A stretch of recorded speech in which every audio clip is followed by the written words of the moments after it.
Fisk unit. Fisk unit. Fisk unit. Fisk unit.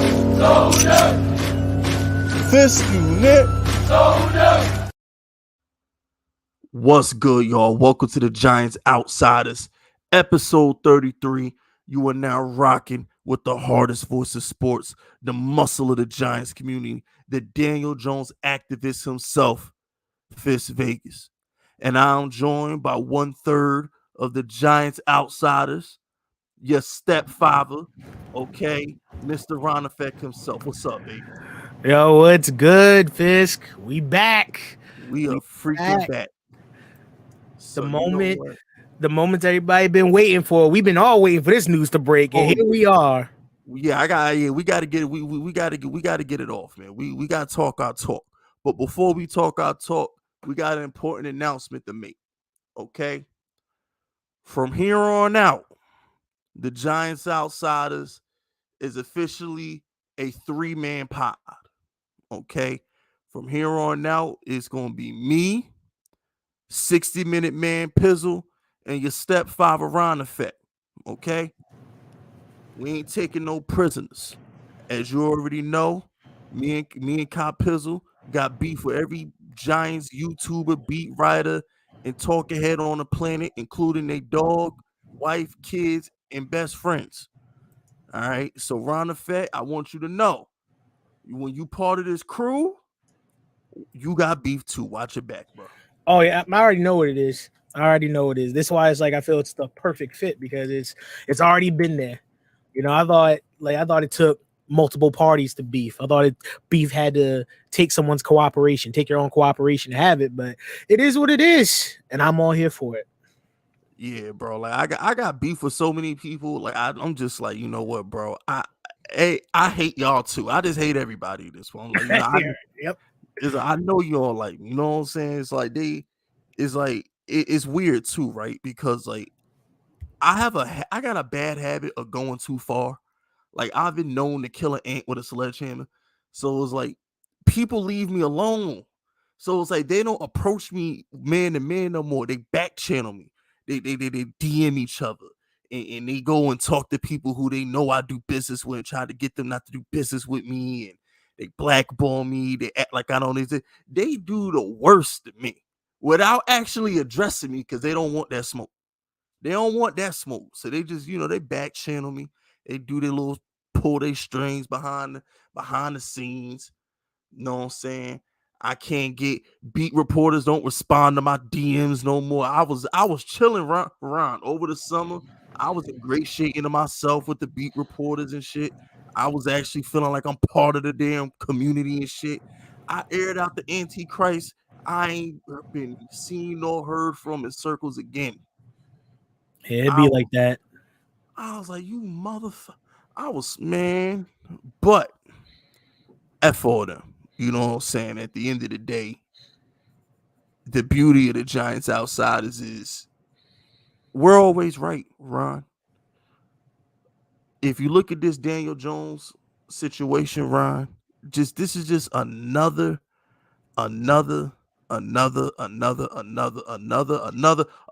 Giants incident that me and Pizzle came on this freakish show and predicted. This was the only show that said the Giants was going to go to the playoffs. This is the only show that said Dable was winning coach of the year. This is the only show that said Daniel Jones is making $40+ million. This is the only show that said these things. All right. All them other shows tried to tell you that Daniel Jones is going to be benched for Tyrod Taylor. They tried to tell you Daniel Jones wasn't going to get a second contract with the Giants. They tried to tell you Saquon Barkley was going to get traded at the deadline because we was going to be winless. The other channels tried to tell you the Giants is going to win 4 games, and this is the first year of a rebuild. Who y'all want to listen to? Who y'all really want to listen to, man? Who you want to get your information from? Because I know some of y'all don't got all day. Y'all got lives. You got jobs. You got a spouse, boyfriend, girlfriend, whatever you do. You got kids. You want to shoot people in Call of Duty. You have better things to do than study the Giants 24/7. So you come to the internet, you come to YouTube, you come to Twitter, and you get your information. So who information you want to repeat at the water cooler? Who information you want to repeat to the soccer dad at the soccer game while your kids is getting busy? You want to listen to them or you want to listen to us? You want to sound smart or you want to sound dumb? What you want to do? What you want to do? You know what I'm saying? And now it was just me and Pizzle, Kevin Nash, Scott Hall. Now we done brought in Hulk Hogan. Now it's 3 of us. It's 3. What y'all gonna do now, man? Blue World Order? Nah, we can't do that because they had a little fat dude with the makeup. We can't. Yeah. CW. Yeah, we can't do that. I thought about it too, but I was like, Best names are always taken first. Yeah, Stevie Richards. What the Blue Meanie? That was his name. Yeah. Stevie Richards and the Blue Meanie. They just fucked that up. But you know, Ron. So look, check this out. Y'all know how the Giants Outsiders work. Y'all send those super chats in. Me and Ron gonna get our talk off. We're gonna get our opening monologue off, and then we're gonna address y'all super chats. All right. Hit that like button. We got 48 likes. Let's get to the 100 likes. And before we go off on Daniel Jones, Ron Effect, I want to say shout out to Joey B for becoming a channel member. All right, shout out to Joey B. We got a new Fisk unit captain. You know what I'm saying? I'm actually thinking about, because I recorded. So here, all right, you know what, Ron? Let's get right into it. So it came in at the last second, bro. All right, the Daniel Jones contract comes in at what, like 355 or something like that, bro. It's like I already recorded a franchise tag video. You know, at like 3:30, I laid the vocals for a franchise tag video because I'm like, if it didn't happen by now, it's not gonna happen. You know what I'm saying? Yeah. I saw that. I saw that you put on Twitter too. You tweeted something. You was like, "Oh, y'all have 1 hour for such and such," and then that hour went by, and then the hour after that, I think like the news broke. Facts, and of course, I got suspended on Twitter for telling somebody to jump off a roof. But yeah, it happens. It happens, right? It is what it is. You know what I'm saying? Elon Musk, he promised me he wouldn't do that to me, but here I go. He said you can't tell people to kill them. So that was literally in the thing. He said you cannot incite physical harm. You can't tell people to commit physical harm to each other. It's a community guideline, and I'm out for 12 hours. I was like, y'all really gonna suspend me for like this is supposed to be my most fun time on Twitter, bro. The Daniel Jones getting $40+ million, Ron. That was my moment, bro. But anyway, back to my story. So, long story short, Joey B, what I might do is my franchise tag video, if for my members, for my channel members, if you want to subscribe to my channel, what I might do is start uploading videos that I don't release for y'all to watch, because I haven't deleted it yet. It's still there. And a lot of times I record my videos a day ahead of time, or 8-10 hours before I actually upload them. So for my channel members, I might start giving y'all early access to Fist Vegas videos and things of that nature. But anyway, Daniel Jones finally got the credit he deserved. He may not have got it from Twitter eggs. He may not have got it from content creators. He may not have got it from beat reporters, but he got it from the two people that matter the most, Brian Dable and Joe Shane. They thought he was worth $40 million, or should I say $48.7 million if you add it up with incentives. That's what they thought he was worth. And like Joe Shane said earlier today, Ron, we don't care what everybody thinks. All that matters is what we think in 1925 Giants. What is it? Giants Boulevard, whatever he said. It's all that matters. And I'm glad he said that, because everybody, like, here's my thing, right? They hate Daniel Jones so bad, Ron, that they're saying John Mara made Joe Shane do this. Man, see, I'm glad you put it like that. It really does feel like everybody, not even everybody just hates Jones, but just anything Giants related, bro. It's like you got other players, apparently anonymously, other managers are talking about the decision. And then you even got I don't even say half of the Giants fans. It's just what I'm seeing is crazy. Like you would have thought that the Giants committed a crime or Jones committed a crime. Like it wasn't even what was speculated the first time. What was speculated was what, 45 mil a year, and we even kind of talked about that for last Outsiders. It was like, oh, what if he comes down just a little bit, and then we got the incentives on it. So what if he starts breaking the incentives and getting even more money? You know what I'm saying? Like they're gonna make you work for them incentives because you see from other teams that they screw players over. Like he needs one more touchdown. Oh, we're gonna take him out. Or he needs a couple more yards. We're gonna take him out. You know what I'm saying? So what's gonna happen when Jones starts breaking the incentives? You know what I'm saying? It's like just even I'm thinking about from the fans aspect, because of course you're gonna have the other players hating. You got Micah Parsons being a wise guy. Oh, I'm gonna just switch the quarterback. Watch him jinx himself and watch Dak Prescott. Next thing you know, he has like one of the worst seasons of his career. And I'm like, hey, well, you said that you want to be quarterback. Maybe you should go play quarterback, Parsons. But yeah, bro, it's like I don't feel it's the bad decision. I'm only hoping for the best for Jones and that he continues to have a career high, just like he did last season with a breakout season. So Ron, I want your opinion on this. How do you feel about him actually getting the $40 million mark? Because the franchise tag was 2 and Carr just got 35, I think. And so how do you feel about him getting more money than Geno Smith, more money than Derek Carr, more money than the franchise tag? Like he actually got the 40. He actually got it. How you feel about that? I feel it's deserved. The playoff wins. I feel there's more to come. Like no disrespect to where the Carr land, the Saints. No disrespect to them. It's just like, I feel how well will they do with Carr?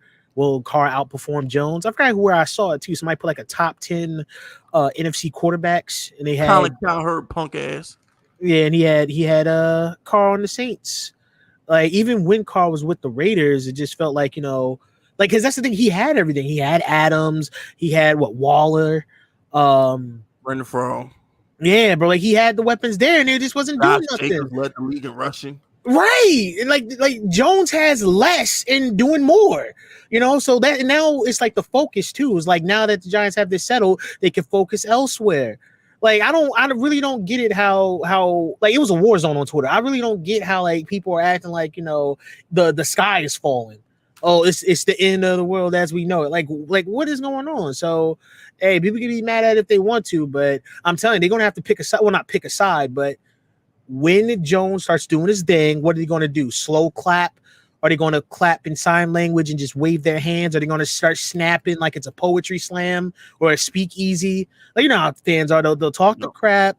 They'll talk the crap about Jones. Oh, this was a mistake. Yada, yada, yada. And then when it's not starting to look the way that they do, where it is that they think it's going to be, then it's going to be a lot of games too. Because a bad game is going to have to come, or not even a bad game, just a season low. Or a loss, anything. A quarterback always gets the blame. So for this, it's not a mistake at all. Because this is the thing too. Say if the Giants, I thought about this earlier too. Say if the Giants let Daniel Jones walk, then what? I feel you have more problems out of that than not paying him. Yeah, they weren't going to do that. Yeah, because it's like who want to start over from square one? Like the chemistry in there, it's there too. Like there's too much to lose from letting Jones walk. And that's the thing.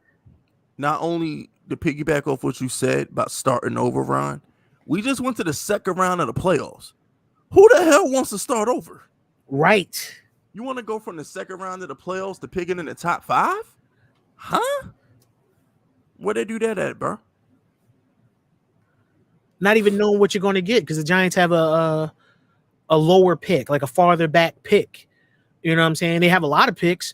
But it's like, not knowing who's going to be what. This has been the theme of every draft since existence. Like the guys you think are always going to be there. How often? Like everybody listening right now, how often is it that the guy that everybody predicts is going to be the guy for the draft, Baker Mayfield, or, Josh Rosen, or Sam Darnold? We'll just say for that, Kyler Murray.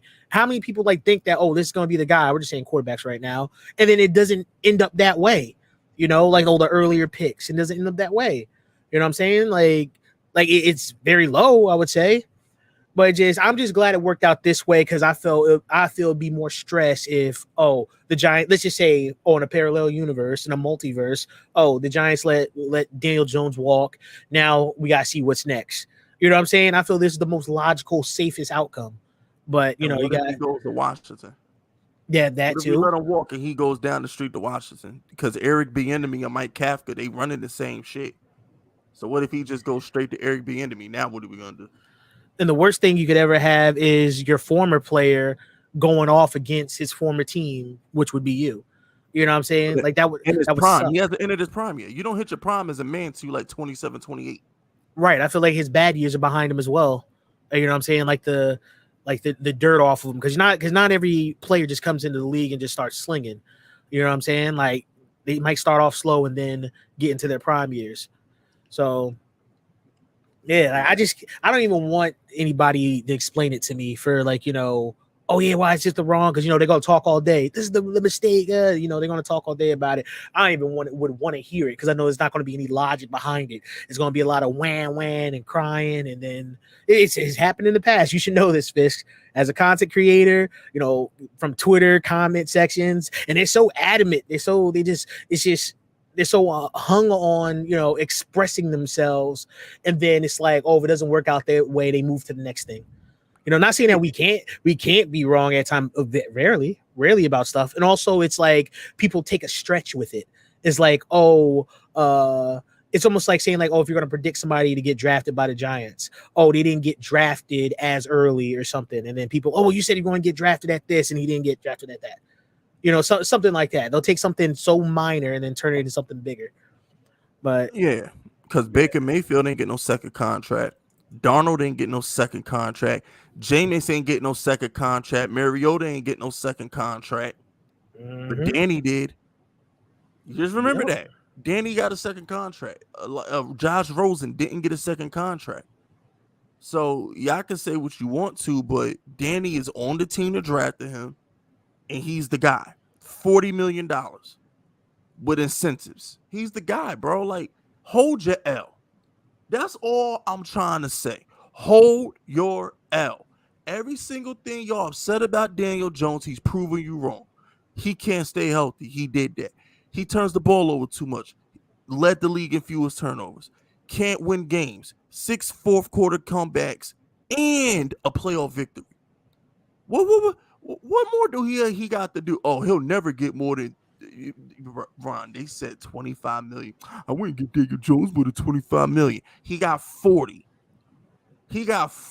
And Joe Shane was smiling all damn day today. There was no animosity. There was no regret. Like when Jerry Jones said he overpaid for Dak. Never forget that. At the press conference, he said, well, I know I overpaid for him, but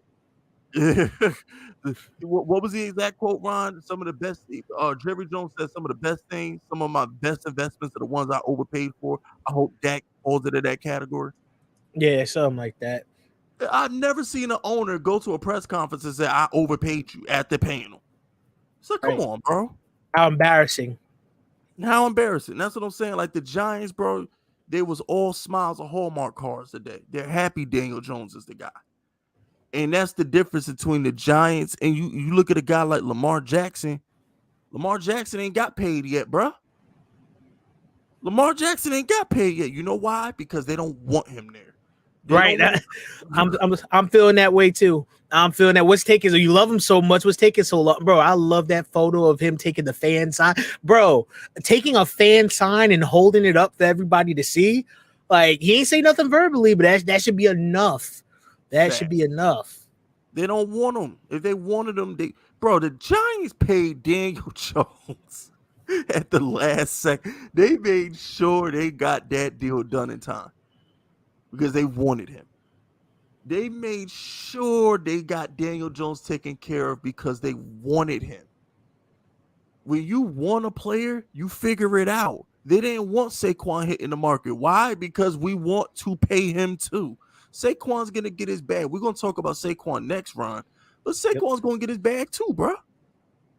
Dexter Lawrence, he said it the last 2 times Joe Shannons came in front of the microphone. He says, bro, we're working on Dexter Lawrence as well because we want the player. They didn't want Kirk Cousins. Jerry Jones low-key didn't want Dak. They don't want Lamar. The Texans wanted Deshaun. That's why it took them 2 years to get rid of him. Lawsuits and all. They didn't really want to get rid of Deshaun until it was absolutely positively too late. The bridge had to be burned with Deshaun for the Texans to get off there. Lawsuits and all. So when that's what I'm saying, like, y'all can call your radio shows, you could rip Daniel Jones' contract, you could rip Joe Shane, you could blame John Merritt, but they're happy in that building. They are happy in Jersey right now. They're happy. They're happy. So what does that tell you? If you're ripping the Giants, if you're ripping Joe Shane, if you're ripping Brian Dable, what does that say about you? If they're happy. Y'all suck Joe Shane off, you suck off Brian Dable, but yet when it comes to Daniel Jones, you think they're stupid? Ron, like, make it make sense. They think Joe Shane is God's gift to the Giants. They think Brian Dable's the best coach ever. But when it comes to Daniel Jones, they think they're stupid. Some fans just want to have it their way, like they just they know they don't have control like that unless it's as just being a fan and kicking back and watching. Like the only time fans have like a say, I think, is if it's like unanimous in a way. Some fans have a voice, and sorry Raiders fans, they have that voice, and things don't get answered. But yeah, for the fans, it's where it's like they love Joe Shane and Dayball, and then things go like this, and they're not happy with it. It is only in their minds they know. We'll say that only in their minds. They won't say why, or they're just like that. But I say when the season starts rolling, because people have to change their heart, like switch up and change their heart and blend in, or act like they never said act like they never said something or acted a certain way. You know how that goes. But definitely when it's all happy times and everything's going up. Definitely, they're going to be there. There ain't no way they're going to still be on that type of time, because you definitely don't want that type of attention. But here's the thing, Ron. They don't show accountability, because all these people who are bashing Daniel Jones was on his dick 2 months ago. When we was making that playoff run and everybody was trying to compare us to 2007 and 2011, they was on Danny Dick. They was all slurping Danny on Twitter for a good month.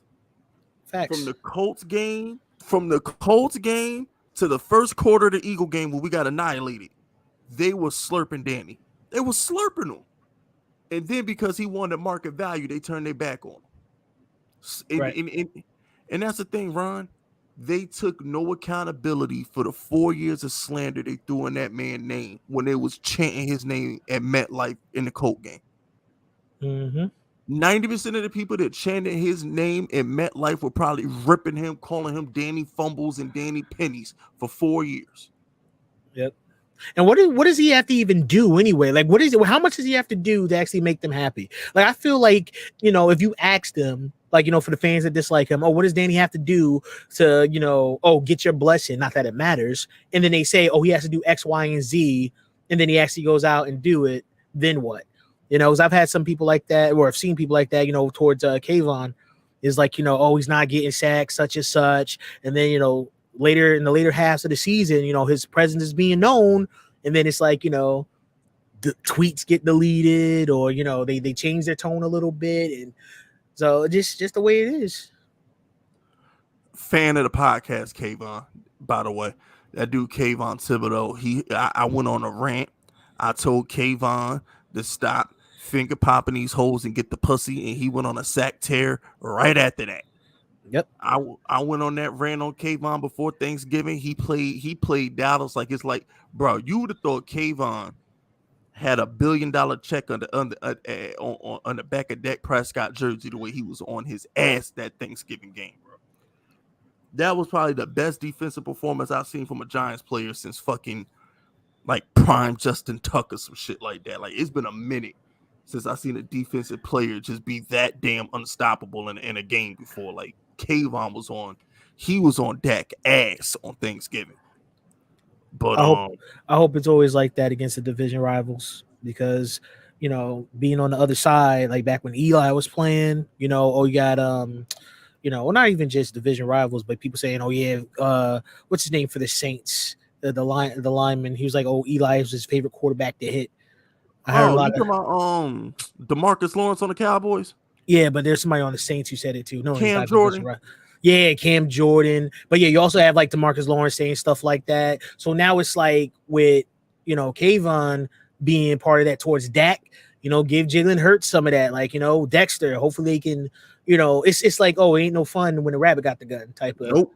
You know what I'm saying? So I need more of that in the future. I need more of that in the future. And by the way, Kayvon, we love you. Don't ever change. Outside of Daniel Jones, the best thing that happened, my favorite moment of the season, outside of Daniel Jones' greatness, the best thing that happened last season was you murdering Nick Foles and doing snow angels afterwards. That was the best moment of the season. Listen. I know a lot of people got mad. I stand on what I said. Like this was like as soon as it happened, though. Not even just after the injury, because I didn't know. I'm glad you brought that up. I said that it was so much satisfaction after that hit. Like just because Nick Foles helped him get that Super Bowl. Like how you feel now, Nick? You saved them, bro. I've been dying to say you saved you. Oh my God, Wentz went down, and you grabbed the reins and you kept their hopes and dreams alive. How many quarterbacks can do that? And now you've been a journeyman.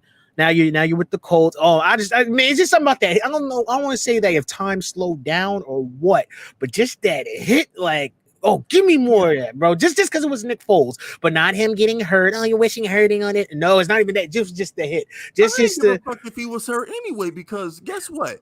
When the Cowboys injured Daniel Jones last year, they was on Instagram talking shit about it. Oh yeah, we give. Remember when not last year, but Joe Judge's the Tony game, the breakout Tony game versus Dallas 2 years ago when they gave Daniel Jones a concussion on the goal line. Mm-hmm. After the game, they went on Instagram and talk about we giving out concussions and had a snapshot of Daniel Jones getting hit. Yeah, see, once the Giants is all cool, everybody thinks it's all cool when it's the Giants. Nah, ain't no fun when the rabbit got the gun. Nah, fuck that. Hell nah. Because ain't nobody give a damn about Daniel Jones getting a concussion that game. Nobody. So y'all missed me with that. Hell nah. Let's get to these super chats though. Shout out to Jonathan. All right. Shout out to JD. JD says, just call me JD. Happy to be part of history. You know the vibes, man. We happy you here with us, JD. Shout out to JD again. Shout out to JD. And me and the early comments on your vids be so funny. Yo, shout out to the comment section, by the way. My comments been wild lately, especially the comments on the Nick Wright video today. Everybody making fun of Nick Wright nose today in the comment section, man. Shout out to the Fisk unit for always keeping it gutter in my comment section, man. I love y'all, man. I really do. And fuck Nick Wright. I'm gonna shit on Nick Wright later on in the show too, by the way, Ron. Because he's talking way too much shit about Danny. Shout out to Nino. Nino says counting the man's pockets is female tendencies. Hashtag pay DJ. How Jay-Z say it, Ron? He said, male shouldn't be jealous. That's a female trait. What you mad? Could you push dimes and he sell weight? Jay said this 20 years ago, bro. It's a female trait, bro. I'm worried about what Daniel Jones is making, bro. Hey, come with it, Of course, you're gonna have people like that, man. Like it's the jealousy, the envy, or just like how about this? What if it was anybody else? If it was anybody else, how would they be feeling? It comes with being on the Giants. Comes with being on the Giants. How about that? Yeah, because that fucking loser Derek Carr just got $150 million from the Saints, and he ain't never won a playoff game. And y'all mad at Daniel Jones. I don't understand this shit. I don't understand it. I don't. Let me get back to this. Shout out to Giants Broly. NWO for life. Glad you back, Ron. You deserve to celebrate the Giants' prosperity as much as anyone. I appreciate that, Broly. That's facts, Ron. Because the last time you was doing videos, we was fucking trash, bro. torture forever. That's why with the whole coming back thing, oh, you're gonna do YouTube videos. I wouldn't want to make it look like, oh, the Giants are doing well now. Oh, so now he's back. Like, it's not even that. Like, I'll be around for whatever it is. They got a lot of people out there who's the reverse. You know what I'm saying? It's like, oh, they're claiming Giants now that, is a silver lining. You know what I'm saying? But when it was like And you 3 know and what? 13 and Even if you felt that way, Ron, I'm gonna keep it a buck with you. I'm not doing not one fucking Nick video until the playoffs. I refuse to do Knicks content until this team get out. If the Knicks get out the first round, I will believe them. I'm sorry, they broken my hearts too many fucking times, bro. I'm not buying into it. So even if you did feel that way about the Giants, I don't blame you. Make them show you they're worth your time. That's how I feel about the Knicks. We got a 9-game winning streak right now. Jalen Brunson is balling, but I'm not gonna fall for it.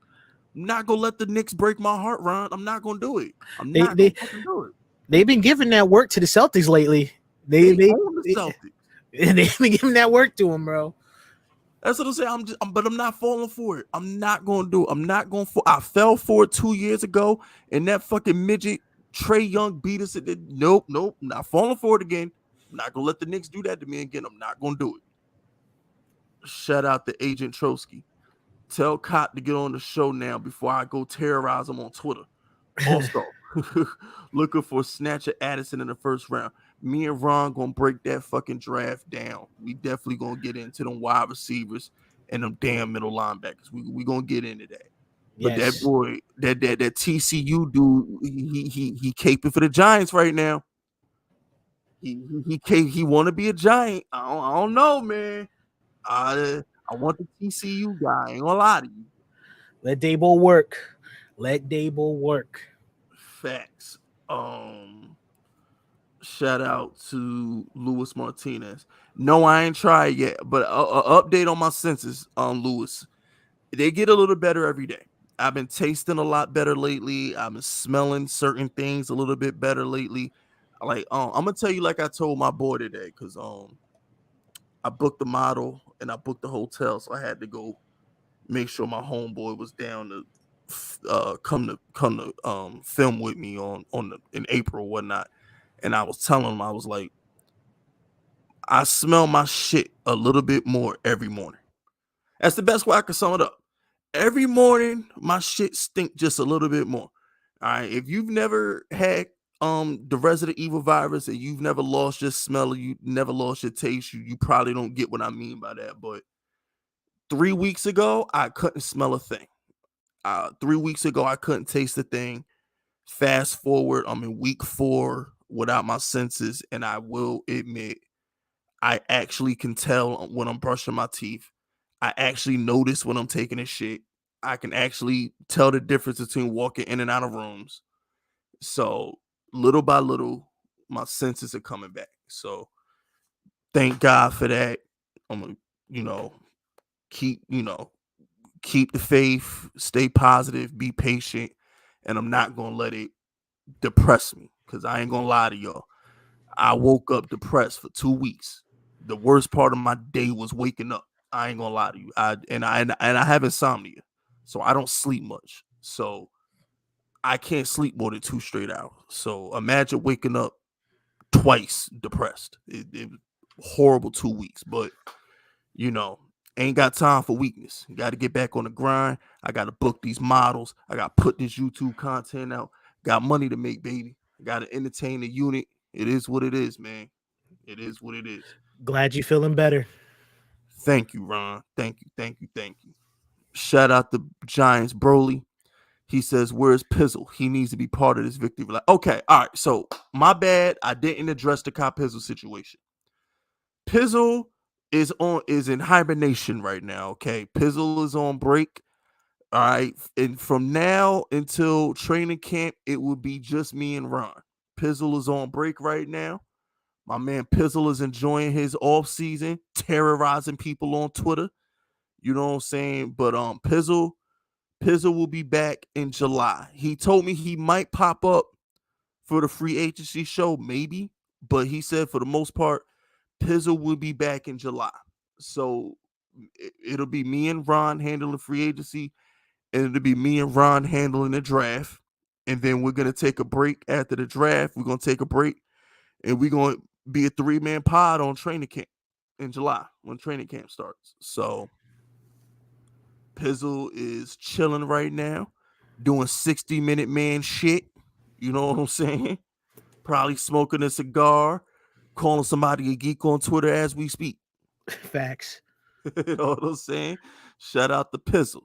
So it's gonna be me and Ron for the free agency and the draft, and then we're gonna take a break. We're gonna come back in July, and it'll be me, Pizzle, and Ron for hopefully 6 months.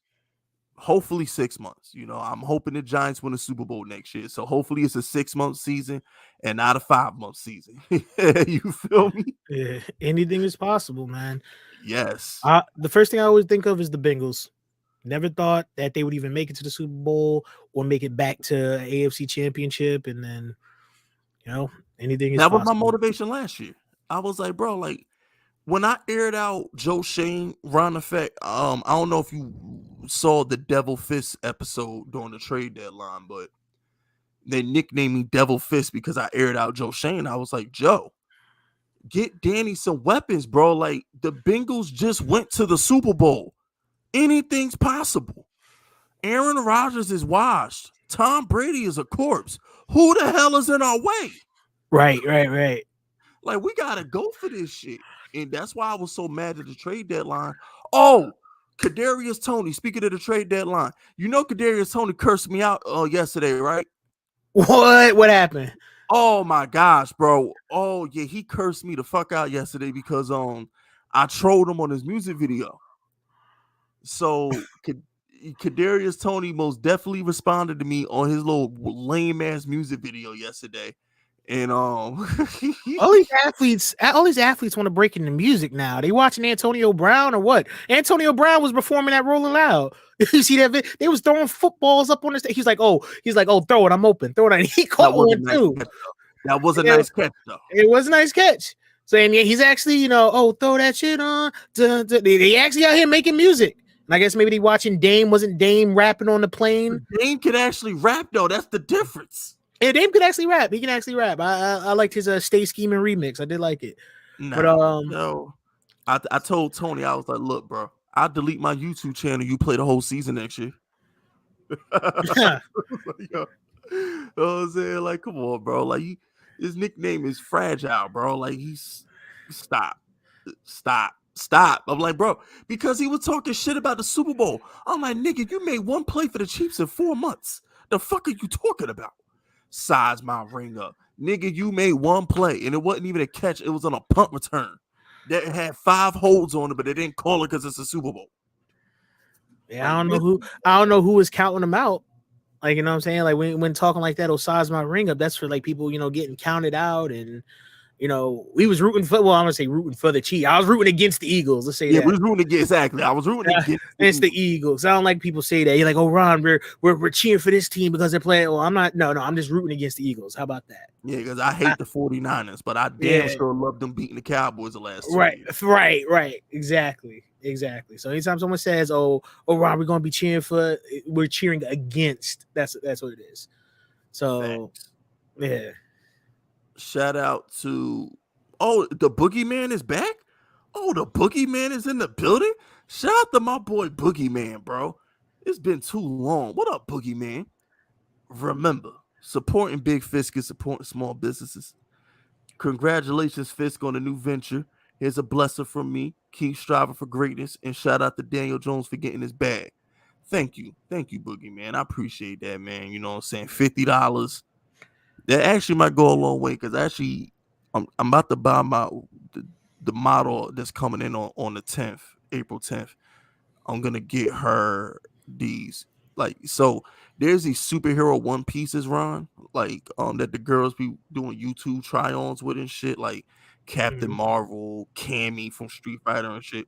Yeah, okay. You're gonna buy her a couple of those to wear in my videos and shit. So yeah, shout out to Boogeyman for the 50.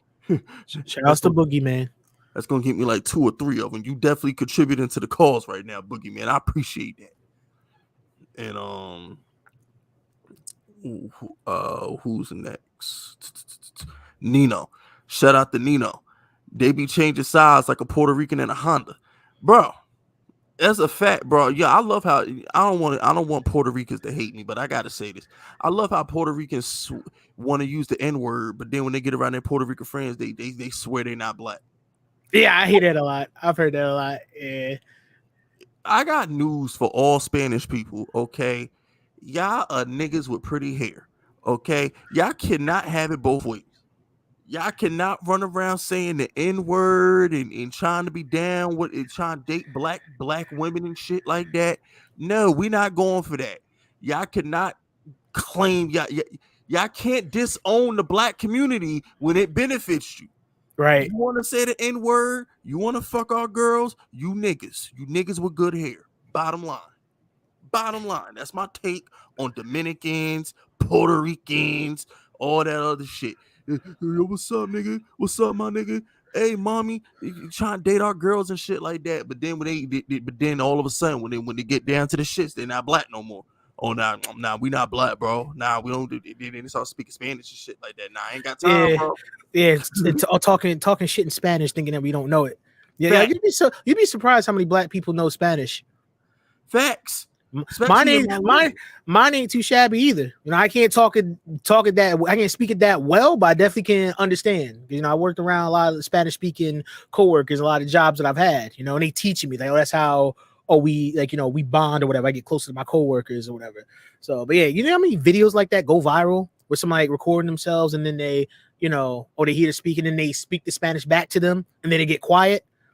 Facts, because because especially in Miami, because in Miami there's mad parts of Miami like Hialeah and shit like that where they got Spanish stop signs and shit. you can't walk the streets if you don't know Spanish.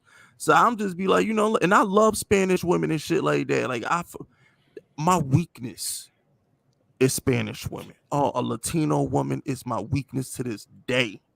But I gotta keep it 100 with the men. I be having beef with the men. It's not the females. I'm good with the Spanish females. They fuck with your boy. Cause I got good hair too, but I'm 100% nigga. But that ain't the point. The point is this.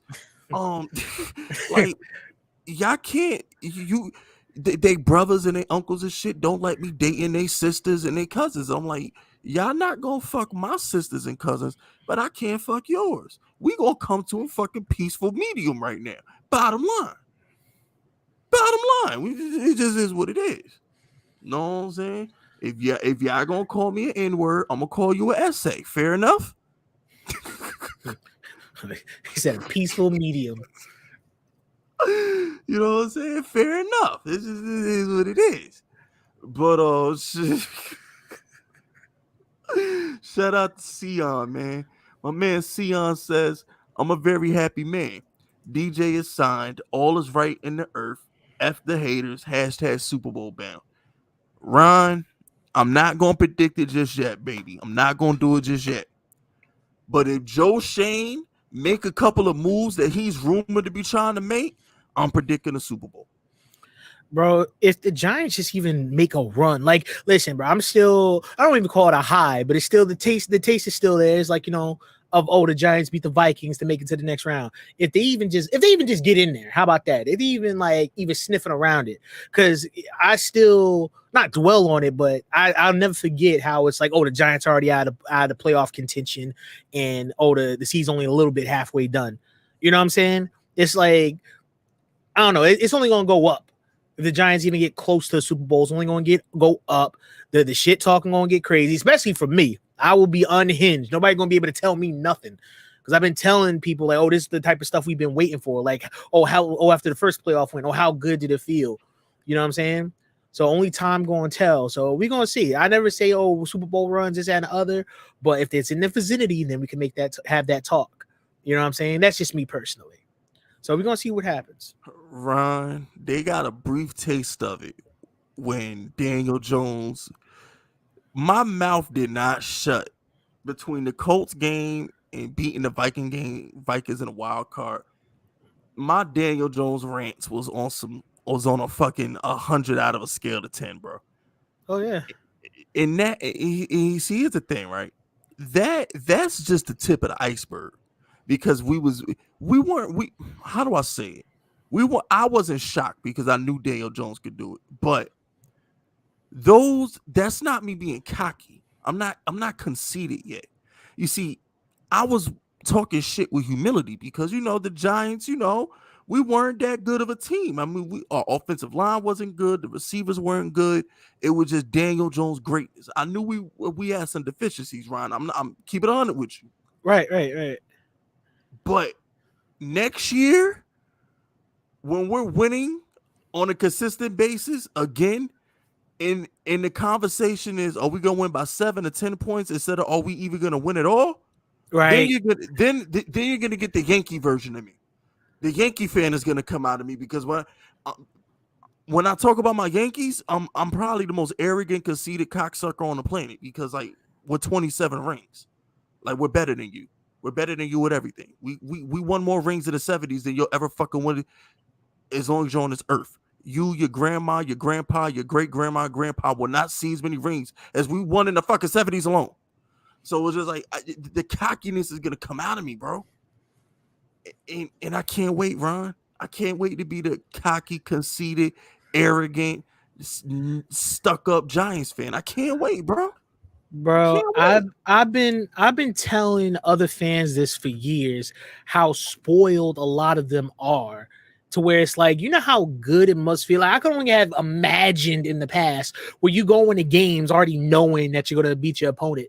Like, you know what I'm saying? Like with spreads and stuff, it's like, oh, your team is favored to win by 14 points. Like, you ain't got, like, yeah, upsets happen, but there's some teams where he's like, oh yeah, we already know we're gonna wipe the floor with them. Like, oh, when Brady was on the Patriots and like, oh, the Jets were like the lowest of low. It's like, you know what I'm saying? Getting the bang for you. But Peyton Manning or some shit. Yeah, especially if you go to the games too. It's like, it's literally like going to a party. But like, oh, if you're a fan of a team and like it's like, things ain't so bright right now, you go to the game and it's like you're wishing, hopefully, that they win while you're there. You know what I'm saying? So that just shows how a lot of fan bases is like, other fan bases like spoiled and just like, it's like they would have to come down a notch any loss that they would get. Patriot fans. Yeah, Patriots fans, maybe Packers fans a little bit when things were like, Packers fans gonna feel it next year. They're gonna feel it next year. It's crazy where we're at right now. It's crazy where we're at right now with like, where like, oh, superstar quarterbacks used to be, to where it's like, oh, the Patriots, they ain't going to be good for very long because the AFC East is actually kicking up now. Everybody else, because before nobody was competitive. The Jets wasn't competitive. The Dolphins wasn't competitive. The Bills, well, they still got the acronym. I always said Bills is sorry, Bills fans. It was the acronym for boy, I love losing Super Bowls, because like I have all the Super Bowls they went to, one of them being to the Giants and never winning. And it's like, it's like, oh, are they ever going to make it back? They always have a shot. It's just they always come up short or whatever. But right now, I would say, yeah, obviously they're the front runner of the AFC East right now. Like, if you had to pick, they've always had the best odds, to win the AFC East. So things have definitely turned around for them. But before, it was just it was always a free ticket for the Patriots. It's always a free ticket for the Patriots. Any other divisions where it was like a free ticket for them because the other division was just so bad. The NFC East now is no longer the NFC least. People always wanted to say, so yeah, it's crazy how like, and now we can talk about this because in the past, like being there, now we can talk about it now with so much that's been changed. And here's the thing too, Ron, and like what y'all have to, and I'm not taking a shot at Eli. I told you, now that Eli's retired, I'm gonna leave his average ass alone. I'm gonna leave him alone. But here's the thing, right? Eli Manning was never elite. All right. You never went to we never woke up on a Sunday and said we gonna win because we got Eli. All right, unless it was in January when Eli Manning turned into Goku with the shirt off. Right. You know what I'm saying? We never went to a game like, yo, Eli's here, we're just gonna win because we got him. All right, we never did that. But this Daniel Jones, nah, he different. Be prepared. Right. Because Daniel Jones was literally the only reason we was picking the Giants at all for like the last half of the season. That was it. It was like, Ron, am I lying? It really was like, well, if we could just get into the fourth quarter, we know Danny got it. We just get Danny to the fourth quarter, we good. Was it Right, that right, vibe? right. Right, because like you know what to expect from Danny. Like for Eli, you didn't know. Like, don't get me wrong, Eli had some good regular season games. Well, it wasn't consistent. That was always the most frustrating thing. It's like I like the Jekyll and joke. Hyde. Yeah, right. I like the joke, but I didn't like the joke. I like, playoff Eli. Oh, you just got to get into the playoffs.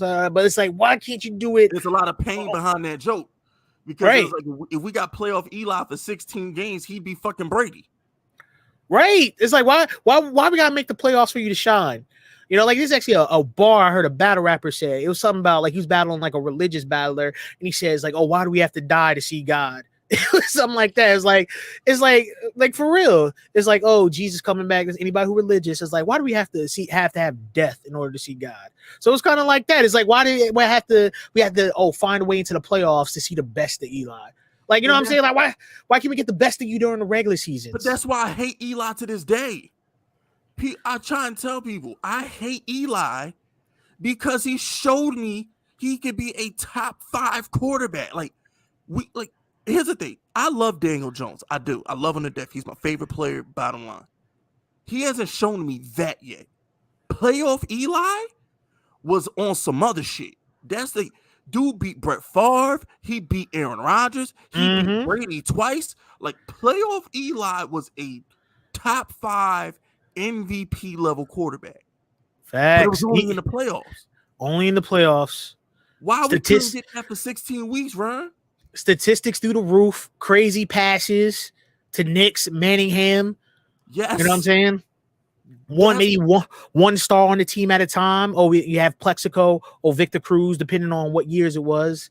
And it's like, you know, and we have other quarterbacks out there that got way more. If you compare like what Eli had, not even just like talent wise, but just like what other quarterbacks had, like, you know, in the Aaron Rodgers and Brett Favre, or Brady, like all their targets were good.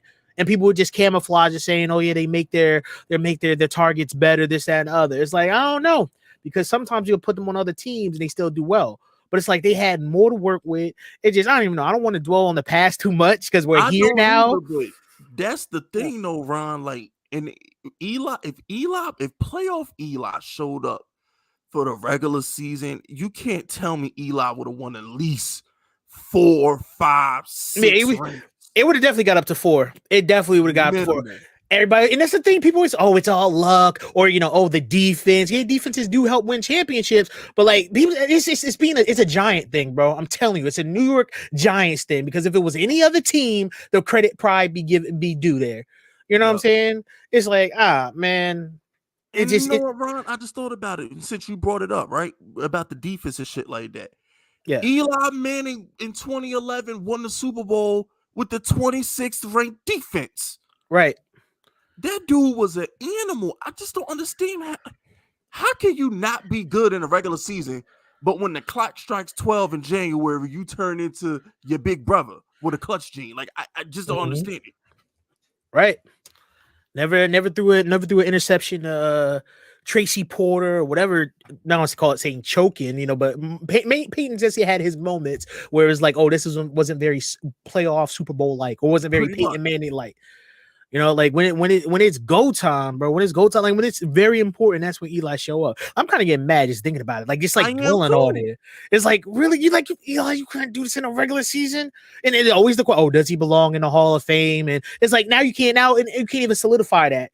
If he even just a little bit, if he played like that in the regular season, it would have been no doubt. Now it's like, can you really say that? But that's a whole nother conversation, though. That's a whole nother conversation. You know what, Ron? And there's the last thing I'm gonna say about it, right? Eli Manning is such a demon in the playoffs, Ron. It gets overlooked that he showed up for the boat trip game. They just dropped the ball. Eli Manning was playoff Eli in that playoff game. Odell and Shepard just forgot how to catch. Let's hope that curse is broken, by the way. Let's hope that curse, the boat trip photo, they need to burn that. Daniel Jones broke that. Yeah, he broke that curse. Any images, anything you see, tweets of it's broken. The curse is over. The curse, the Timberlands, throw it all away. Burn the Timbs, burn the boat. That was the most New York shit. Tim's in the middle of Florida on a boat. That's the most New York shit I've ever seen in my life. Who else? Trey Songz was on the boat. I don't even want to look at the photo. Trey Songz. fucking it was bad, bro. Like that whole Where was the women at? Where was the women, man? because they mad. Like it was a whole lot of light skin activity going on because they all took their shirts off. So it's like not only are you posing on a boat, but you gotta take your shirt off too. Like why, bro? You look like a fucking Boys to Men cover or something. Like what the fuck is this, bro? What the fuck, bro? And then Victor Cruz, here's the thing. I still hold Victor Cruz accountable for this because you supposed to be the adult in the room. Why you in South Beach with him?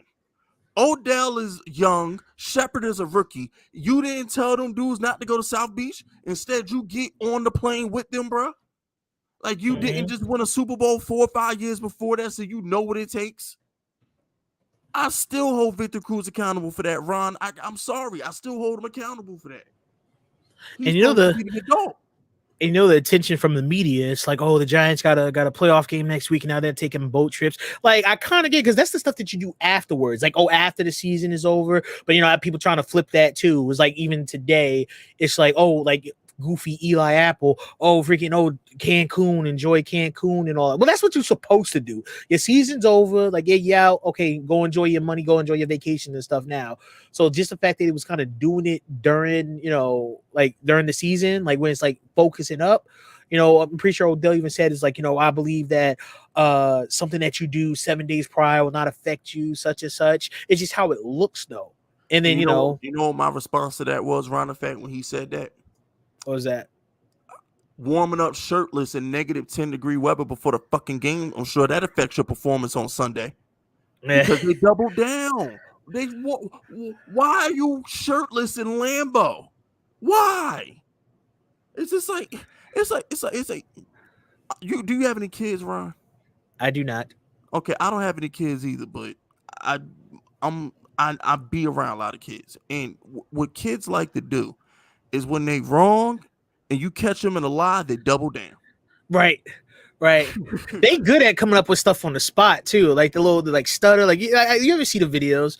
Because parents record everything. Oh, to coordinate kid. You're playing with the toilet, you're playing with the sink or whatever, and the kids make it work. That's what makes it amusing. It's like see what they come up with. And that's what Odell and Victor Cruz. I'm like, bro, just admit you was wrong for the boat trip. Don't go to the game and warm up shirtless. What are you doing? It's like procrastinating that focus. It's like, oh, now it's game week. Now let's get serious. I'll tell you what, and I want to move on to the super chat because I know Zach Phillips been waiting a minute for me to read the super chat. But the last thing I'm gonna say about this, Ron, is I blame John Mara for that because if he had just kept Coughlin, there's no fucking way they're going to South Beach if Coughlin's a coach. There's no way. There's no way, bro. I'm like, Coughlin with that team probably wins the Super Bowl that year because Odell head would have been on straight. They would have been locked in. I just feel like if we kept Coughlin that year, the boat trip doesn't happen. And we're better. We were better than Atlanta in 2016. I don't give a fuck what nobody say, Ron. That Giants team was better than the Falcons. We were not losing to the Falcons in the title game. It wasn't gonna happen, bro. And also, he would have us in the title game, not the Packers. And also, he would have treated them to fun too. Because one thing that Tom Coughlin liked to do was like take them for bowling. Like, have you ever watched the it's like the little documentaries that they be having on NFL Network. Like every time a team wins the Super Bowl, they interview certain players and they walk them through like each week of like what was going on. And because Tom Coughlin is like superstitious, just like me. And he likes to like repeat stuff. Like, oh, it was successful last time, let's do it now. And one thing he would like to do for fun for the guys, take them bowling. So it's like, yeah, you're right. I feel if Coughlin was coaching, that boat trip would have never happened. Things definitely would have been done differently. But, Eli should have got 4 rings, bro. 08, 2010. No, he should have 5 rings because we should have repeated in 08. He should have won in 2010, that stupid Deshaun Jackson punt return. And he should have won in 2016 if it wasn't for the damn boat trip. Eli probably should have had 5 rings, bro. Let me ask you this. Do you think that because I'm a fan of like, things setting off a chain of events and butterfly effects and domino effects. If the, what they call it, the miracle at the Meadowlands of the Deshaun Jackson punt, if that never happened, Do you think the Giants would have gone on to still win the Super Bowl? Because Matt Dodge got fired after that. Bro, they overplayed that. To this day, they play that more than any Super Bowl win, than that one Super Bowl win that the Eagles have. Like, they always replay that Deshaun Jackson punt return, bro. Like, it's... The thing, Ron. You got to remember. The Bears were the number 1 seed. We own the tiebreaker over them because we murdered Jay Cutler. Remember, we had 7 sacks in the first quarter on Jay Cutler that year? Yeah. So if Deshaun Jackson doesn't return that punt, because we finished with the same record as the Packers. So if Deshaun Jackson doesn't return that punt, we're the number 1 seed in 2010. People forget that shit. If Deshaun Jackson doesn't return that punt, we have the tiebreaker over the Bears, and we're the number 1 seed. So we probably go to the Super Bowl and play the Steelers in 2010, not the Packers, because the Packers won't make the playoffs because that was our spot that they took. Because they beat us the week after the punt return game because we was fucking depressed. And also going back a little bit farther, also the Plexico thing. The Plexico never, as accident. I don't know why people always deliver it as if he did it on purpose or something. It was accidental. I know the backstory behind that for people that didn't know. One of the players, I think it was Steve Smith at the time, like Giant Steve Smith, not the Panther Steve Smith y'all thinking of, that he got robbed outside of his house. He went on to play for the Eagles as well. So I think it was Steve Smith Sr.? I just call him Steve Smith. There's 2 Steve Smiths. Yeah. So Steve Smith ended up getting robbed outside of his house or whatever for his chains or whatever. And he told the other wide receivers and stuff about it. That's when Plaxico started carrying a gun. And then they were in the club, he's freaking, had it on him. And it was like, hanging low. I think the Slaughterhouse even got a song about it. They broke up, Royce the 5'9", Joe Budden, Crooked Eye, and Joel Ortiz.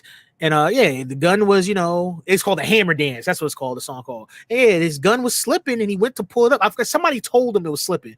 It was either Manningham or Steve Smith. Somebody told him his gun was slipping and he went to pull it up and then he shot himself. So if that never happened, I feel, do you think I feel definitely winning in 08. Yeah, I felt the Giants could have gone back to back, bro, because they was wrecking shit. They was one of the top. Eli and Plaxico was one of the They were one of the top quarterback. Look it up. People love stats and stuff, all that shit. Back then was the 07-08 season. Tom Brady and Randy Moss was the number 1 quarterback wide receiver tandem. Then it was Romo and Owens. Then it was Eli and Plaxico.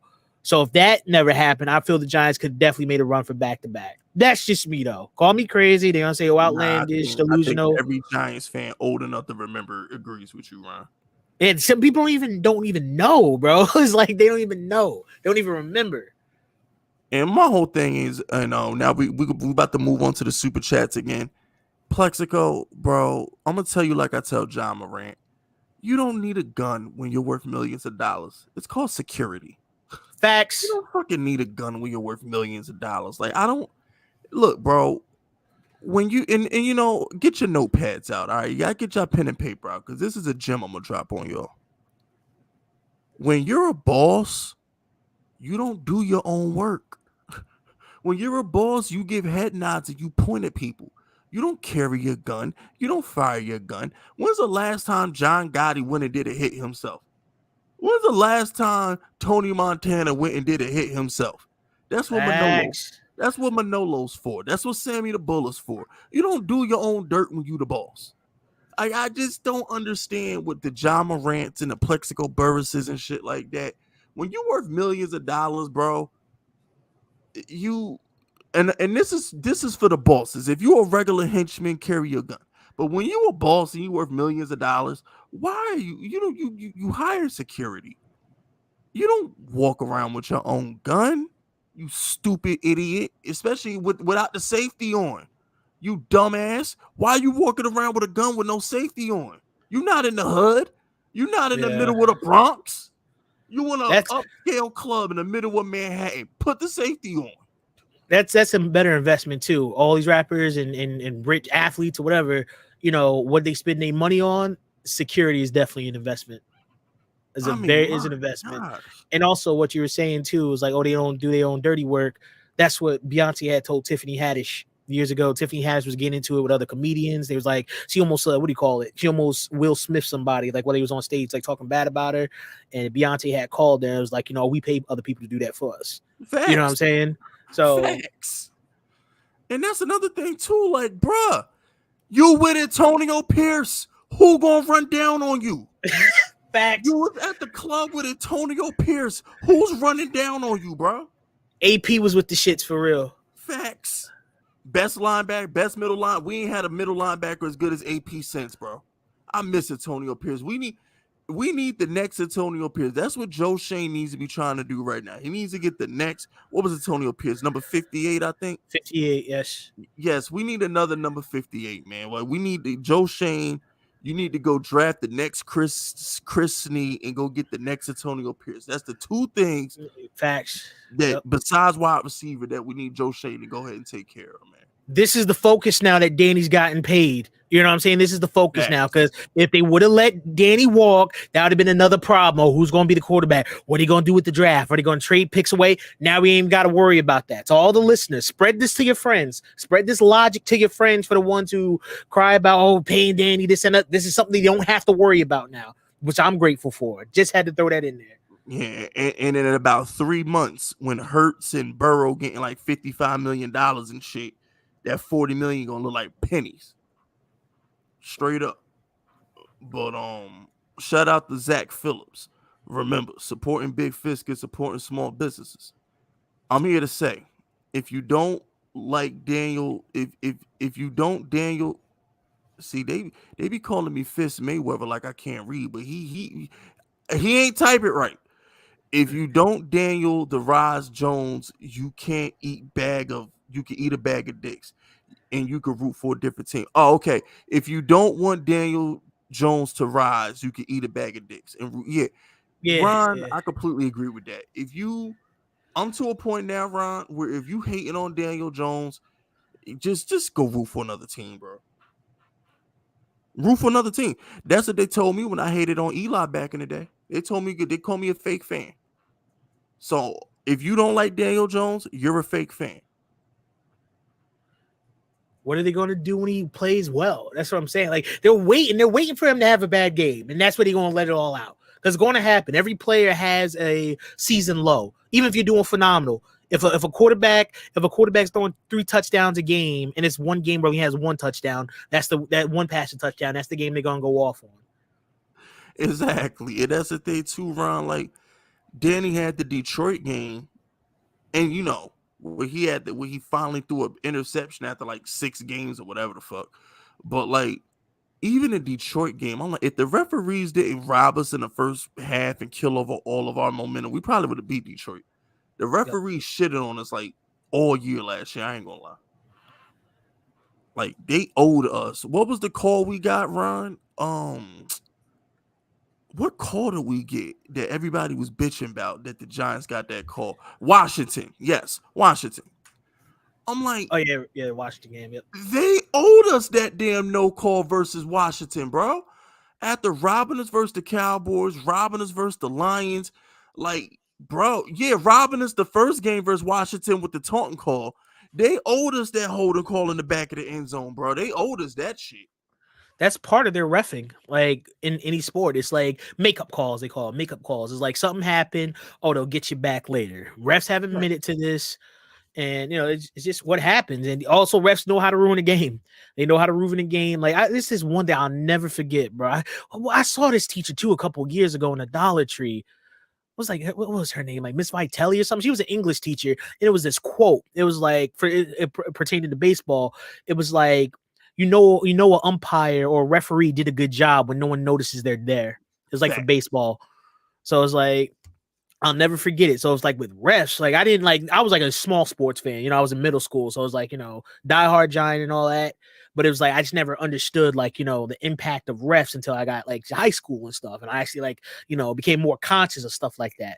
Because, as a kid, you just, worry about the players, the scoring and all that stuff. But as an adult, it's like other factors, you know what I'm saying? So yeah, refs can definitely play an impact on the game. Yo, is that dude somebody named Mr. Popo has just entered the chat? I know you's a black ass nigga. If your name is Mr. Popo, I know you dark skin.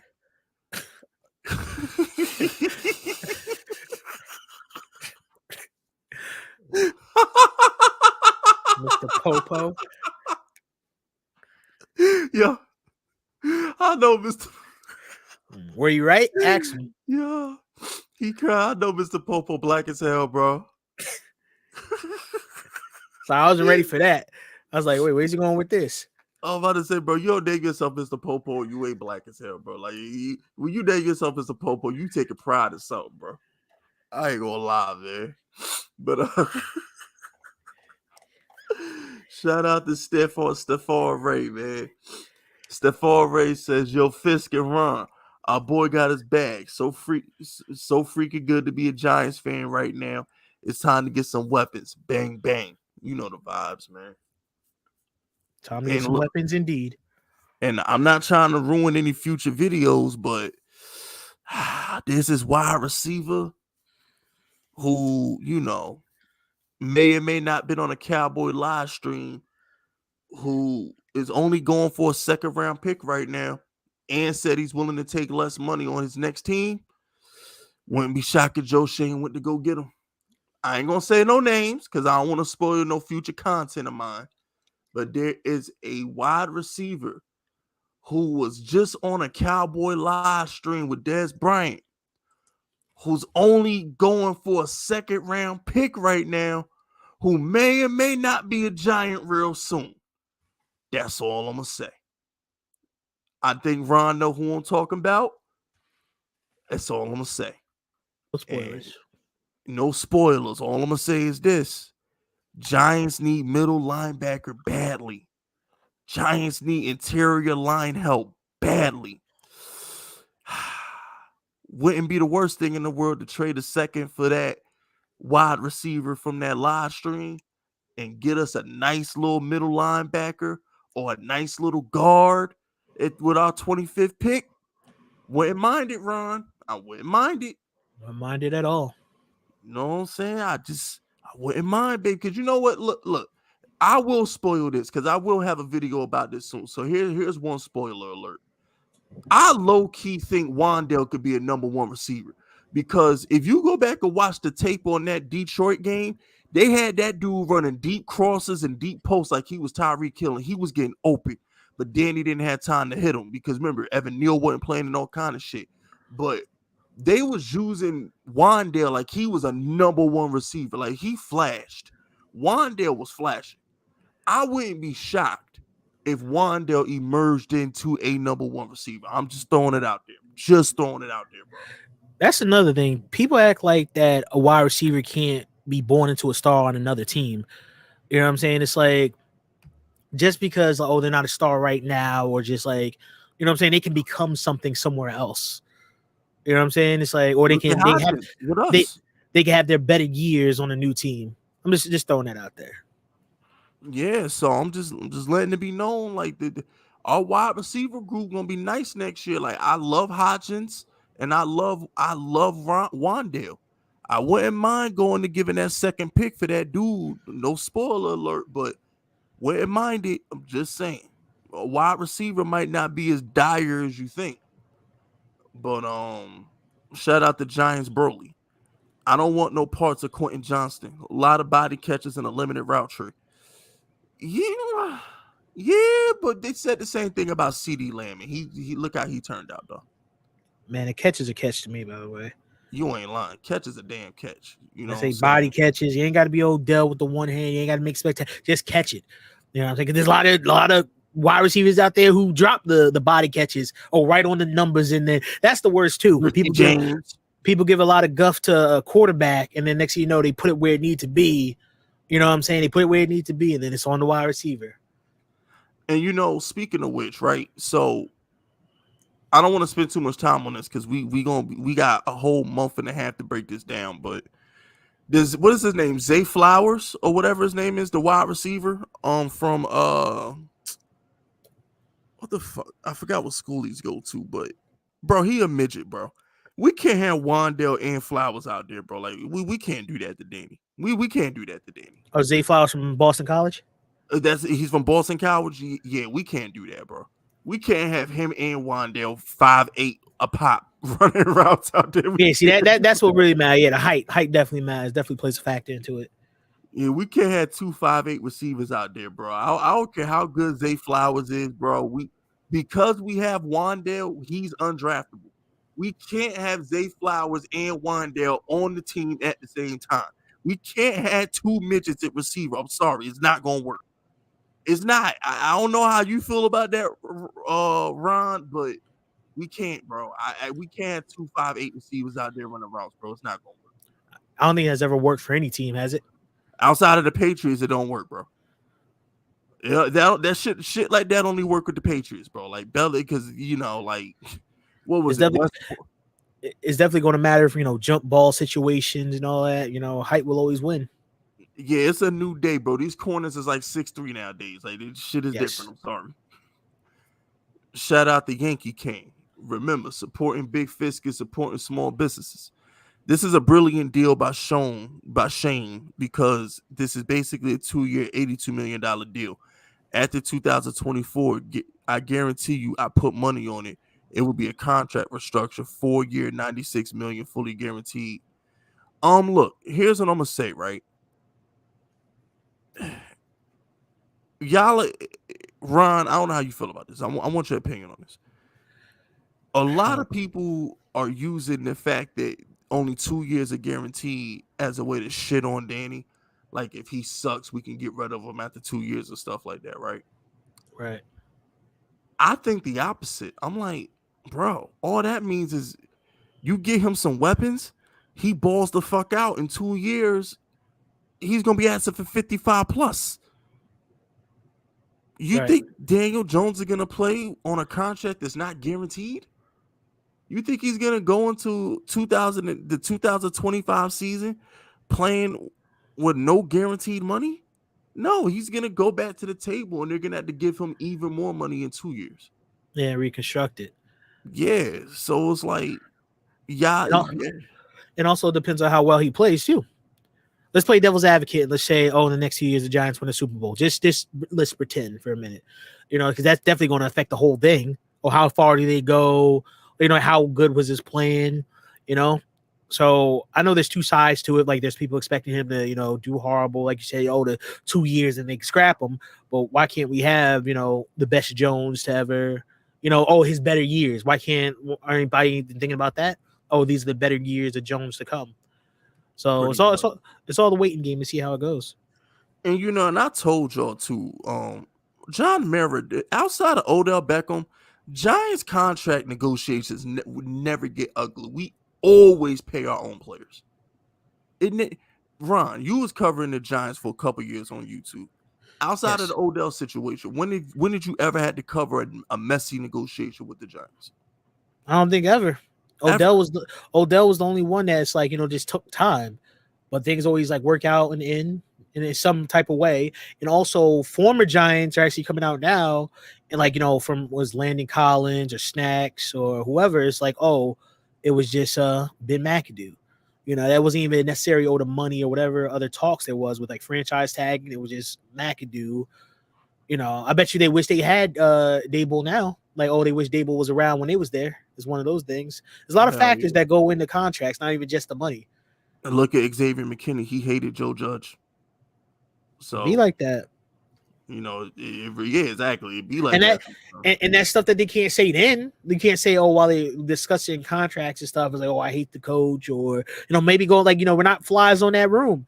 You know what I'm saying? I always think about that. Like, I wish I was a fly on the wall in that room while they, negotiating but we're just fans, that information is not open to us. And then you got the media, with the fake news. I hate using that phrase, but it's the best way I can explain it is where, sources close to him said this, that, and the other happened. Or, you might have, someone in the family, have a Odell Sr., Baker not doing it and talk for you. I thoroughly enjoy that, by the way, the whole exposing the Baker Mayfield. I wish I was a fly on the wall when John Mara told Tom Coughlin that he was firing him and keeping his coaching staff. I'd love to be a fly on the wall for that conversation. I know Tom Coughlin cursed John Mara the fuck out that day. Like, you gonna promote McAdoo and fire me? What? Oh, I know Tom Coughlin went off on Mara that day. But, I can only imagine. I'd love to be a fly on the wall for that one. But Shout out to Castro. Oh, I don't think I have any Tom Coughlin gifs in my montage. I gotta put some Coughlin in my montages. But anyway, remember supporting Big Fisk and supporting small businesses.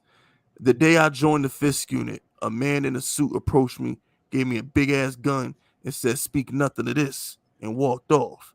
The day DJ took over for Eli, I knew he had a successor, even preseason. Hey yo, you look, hey yo, Prince, the Fisk unit recruiter, he be doing dirt, bro. he be doing dirt.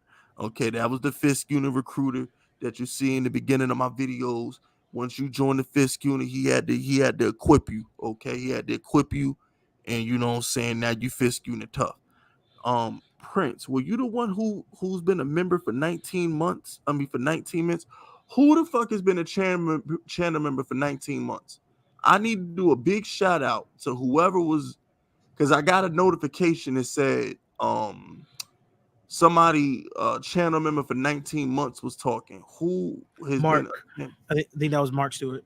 Shout out to Mark Stewart. He got the gold ski mask. He got the Super Saiyan gold ski mask. Shout out to my man Mark Stewart. He said, "What's good, Giants Outsiders? I'm glad DJ got his bag. What are the next plans for the Giants? Fist Vegas, you went rated R on Nick Wright. You fuck Nick Wright and his dick for a nose. Fuck him." But yeah, shout out to Mark Stewart. 19 months, but that's almost 2 years, man. Mark Stewart, if you still listening, if you still in the chat, nothing but love for you, baby.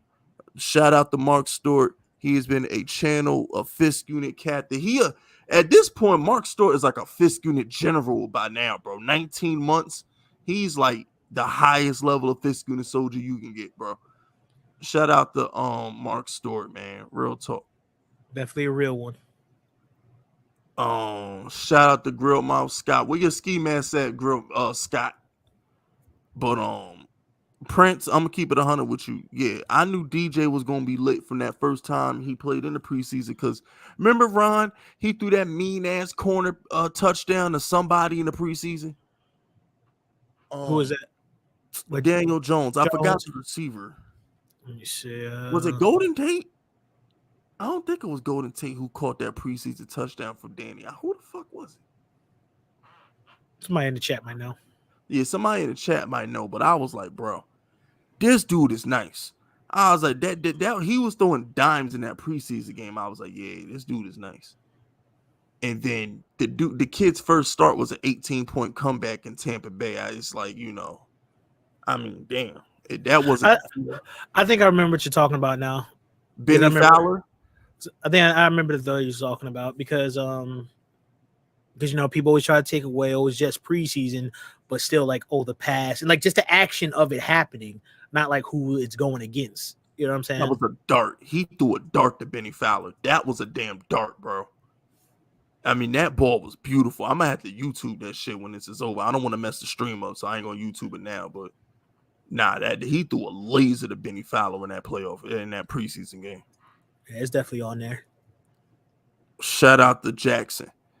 He says, "What's up, Fisk and Ron? I'm sure y'all already broke down the contract, but that ish is peanuts. Joe Shane delivered football Jesus number 8 to us at the last minute." Yeah, man, look, me and Ron already went over it, but bro, by the time, let me see, Herbert's getting paid, Hurts is getting paid, Burrow's getting paid, and Lamar Jackson will get paid by somebody. Y'all kiss my ass with this collusion shit. Eventually, one of them owners is gonna bite and say, "Nah, I want to win." One of them owners, Ron, you gotta agree with me on that. I know everybody's trying to say collusion and stuff, but eventually, one of them owners is gonna say, "Nah, I want to win. Go ahead, get this money. Go ahead, get this money, Lamar." Yeah, so that's what the mind space that they're supposed to have, like for winning. Like these owners is like, ain't nothing worse when it's just this is just a piggy bank. It's like I used to think that for the Mariners, like, is that what it is? Like, what's going on, with the Giants? Because there was plenty of clips of like, John Mara knocking over a trash can or whatever, walking out of the office or whatever that booth that they up. Yeah, so it's like, that's the mindset they supposed to have. It's like, do they really want to win or they just want to rack in that money? Is it just a it's just like the lifestyle, like how my father explains it, like, oh, for Cowboys games and stuff, or like for Lakers games, any sport. It's like, it's just like the event of it. It's like, oh, it's not even really about winning or losing. It's just, oh, from the legacy of it. You know what I'm saying? So it should be always be about winning. Yep. And that's the thing too, Vern. Like for the Falcons and Panthers to say they don't want Lamar Jackson, that's a lie, because they were slurping Deshaun Watson with 21 civil suits a year ago. Just Right. a year ago, they were trying to get Deshaun in his 21 civil suits. So now they don't want Lamar? That don't make no sense. That don't make no sense. None at all, man. It doesn't. But yeah, but by the time Lamar does get paid, Ron, Daniel Jones 40 million is gonna look like a discount. Hell, it already do look like a discount, because fucking most of the most top tier quarterbacks is at 46, 47 million, bro. He's the 7th highest paid quarterback, Ron. 7th. What if Lamar got paid before Danny? What if all these other quarterbacks got paid before Danny? Then what would have happened for the Giants?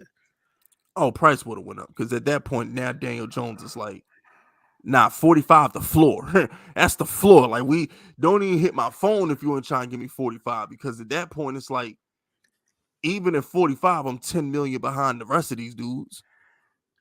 So it's like you really couldn't even blame Daniel Jones for that at that point. At that point, he's probably asking for closer to 50. Right. Shit. Kyler Murray messed it up. Exactly. But I don't think Kyler Murray, he took the team to the play. See, that's the thing, right? Kyler Murray fell on his face last year, but he resurrected that franchise. He deserved his money. Yes, he fell on his face last year. Of course he did, and I make fun of him every week in the process. But he did resurrect a franchise that was stuck with Josh Rosen 4 years ago. Let's not act like that didn't happen. You're right. That did happen. And now Daniel Jones goes and wins a playoff game for the Giants and resurrects us. At some point, you got to just break the bank and just hope these dudes continue on their upper trajectory. And it's like, if all I'm gonna say is this, Ron. If Lamar Jackson can win an MVP in a playoff game and can't get paid, what the fuck are we talking about? Like, Right. you're complaining about Daniel Jones. He wins a playoff game. He don't deserve his money. Kyler Murray resurrects the Cardinals franchise. He don't deserve his money. Lamar Jackson's an MVP. He don't deserve his money. Why are fans so pro front office? I don't understand it. I just don't get it. That should tell you a lot about the Ravens franchise as well, like their ownership. Yeah, they're scumbags. Like, Steve Bisciotti ought to be a damn shame of himself, bro. I just, for real, man. But John Mara would never, bro. John Mara would never. Steve Tisch flew in from California to sit in on these damn negotiations to make sure Danny got paid. Like, the Giants are a first class organization. You can say whatever you want about the past couple years since the boat trip. What did he give us, Ron? A medium soda at the game? Wasn't even a fucking large. Yeah, medium soda.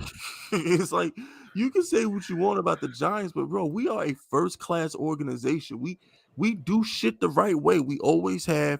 We always will. Like, and when you look at teams like the Ravens and how they're conducting their business, it just goes to show you the difference between the Giants and the Steelers. Those are the pillars. When you think of the most professional franchises in the NFL, Ron, Giants, Steelers, who else? Wait, what is the question? The most professional franchises? Like when you think of like the franchises that just do it the right way. You know what I'm saying? Like the most professional, always handles their businesses the right way franchises. You think of the Giants, you think of the Steelers. We used to think of the Ravens, but they ain't shit no more. There's one more team. I can't think of them, but there's another team that always do shit the right way as well. I can't think of them right now, but like there's like three the 49ers blackball Kaepernick. We ain't fucking with them. It's one more team. I can't think of them right now, but Broncos? yes, the Broncos. The Broncos are another one of those franchises that always do shit the right way, bro. Same thing with Kansas City. Kansas City is another one. Kansas City always does things the right way. Like, there's certain franchises that you just don't hear about the dumb stuff from. They take care of their players and they keep it pushing. Right. You know? Even the Packers, I'm gonna keep it 100 with you. Brett Favre and Aaron Rodgers are just drama queens. Outside of Brett Right, Favre, Aaron Rodgers, bro. I swear I was gonna say the Packers, but I'm like, well, hey, the Aaron Rodgers thing didn't really work out. So but maybe that was on Aaron Rodgers' part. So I'm glad you said that. yeah, that's not the Packers' fault that Aaron Rodgers and Brett Favre want to unretire and retire every other fucking 5 seconds when they get old. That ain't their Right, fault. right. So there's like 4 or 5 franchises that do shit the right way, and I'm proud that we get to cover one of those franchises. Yep. Shout out to Christian Cologne. Guess what? The Super Bowl window just opened. You damn right it did. We definitely think it's Super Bowl next year, Ron, because we just went to the second round. Like I don't know how else to think other than Super Bowl, bro. I don't know how else to think. It's not out of the question at all. Forget what anybody else says. It's like, oh, these guys talk it, man. Forget all that. It's open. The window is definitely open, 100%. Like after you go to the second round of the playoffs, like how do you go from how do you not consider Super Bowl at that point? Like you go, we went to the second round of the playoffs. We were a game away from the championship game. How are we not thinking Super Bowl as a Giants fan at this point? Like the window is officially open. It's open. I feel that there's some people like the Giants could have more than other teams, and there'll still be some people's Giants fans at least, like some that that majority that small section of the Giants fans that'll make an excuse to say that window is closed, even if they had more than everybody else. And another thing too, Ron, I'm glad you said that, bro. We win a Super Bowl once a decade. You know it's coming. Our fluke ass Super Bowl coming soon. The Giants, we got a Super Bowl in the 80s, the 90s, the 2000s, the 2010s. We do, bro. And people forget, we lost to the Ravens in 2000. So we with the 3 Super Bowls in 20 years. Like we habitually in the mix as a franchise. We never sucked, but for so long, bro. Anything that's ahead of what they used to be. I never want to see them 3-13 again. Yeah. Them days is over. You know what I'm saying? Like I'm telling you, Ron, Eli's not getting in on the first ballot. They're gonna hold. Eli has to pay a penance for his last decade in the NFL, bro. He has to pay a penance for that shit. I don't think he gets in on the first ballot. And if by chance he does, he does, they're gonna say, "Oh well, because he's Peyton's brother." They're gonna use that. How do they even decide that too? Like, what goes into that process? Because they're not always right. There's been guys who's been late to the party. Moss. No, Moss got in on the first try because they fucked T.O. over for 2 years. Oh, that's right. Who I'm probably thinking of. Because there's some people where it's like they were on the list, and then like these dudes will go on podcasts explaining why they should be there. You know what? I take that back. Eli's gonna get in on the first try because they like Eli. Remember, they kept T.O. out because they didn't like him. They held stuff against Charles Haley. Like when they don't like you, right? They hold shit against you. It's kind of like they're never gonna put in. They have to put Antonio Brown in, but they're gonna make his ass wait, bro. That's what I'm saying. It's like what's the factors that go into it? It's like, oh, you're in the media for such stuff. It's like I'm gonna have to do my own research on stuff. It's like for like guys like before. It's like even before I was alive. Like were they ever into some? Because they was probably breaking news. Doing some breaking news stuff as well. That we just never knew about, and it wasn't as big. They didn't have like social media and all that stuff. So they was probably doing some foul stuff. Did that play into their Hall of Fame, role or not? Shout out to Mucktube. I'm still stuck on getting swept 3-0 by the Eagles. It was technically 2-0 because we rested our starters the last game of the season. So right. I don't really count week 17 or week 18, whatever the fuck. I don't count that. What I do count is the 2 games they beat our starters. They smoked us in a quarter. That counts. I mean, we couldn't get out the first quarter with the starters both times. Like that's embarrassing. But they only beat us twice. Beating backups don't count. Shout out to Sion. LOL at light skin activities. Yeah, bro. I'm telling you, Odell Beckham, Trey Songz, Victor Cruz, Sterling Shepard. There's a lot of light skin energy on that boat, bro. There's a whole lot of light skin energy going around in that boat that day. It really was. Shout out to Joshua Bennett. Daniel Jones got the money he deserves. Anybody that disagrees, the doors on the left, go to the Jets, go juggle quarterbacks over there. We don't play that over here. Shout out to Joshua. That's so facts. Facts. Go put green on. You don't deserve to wear blue.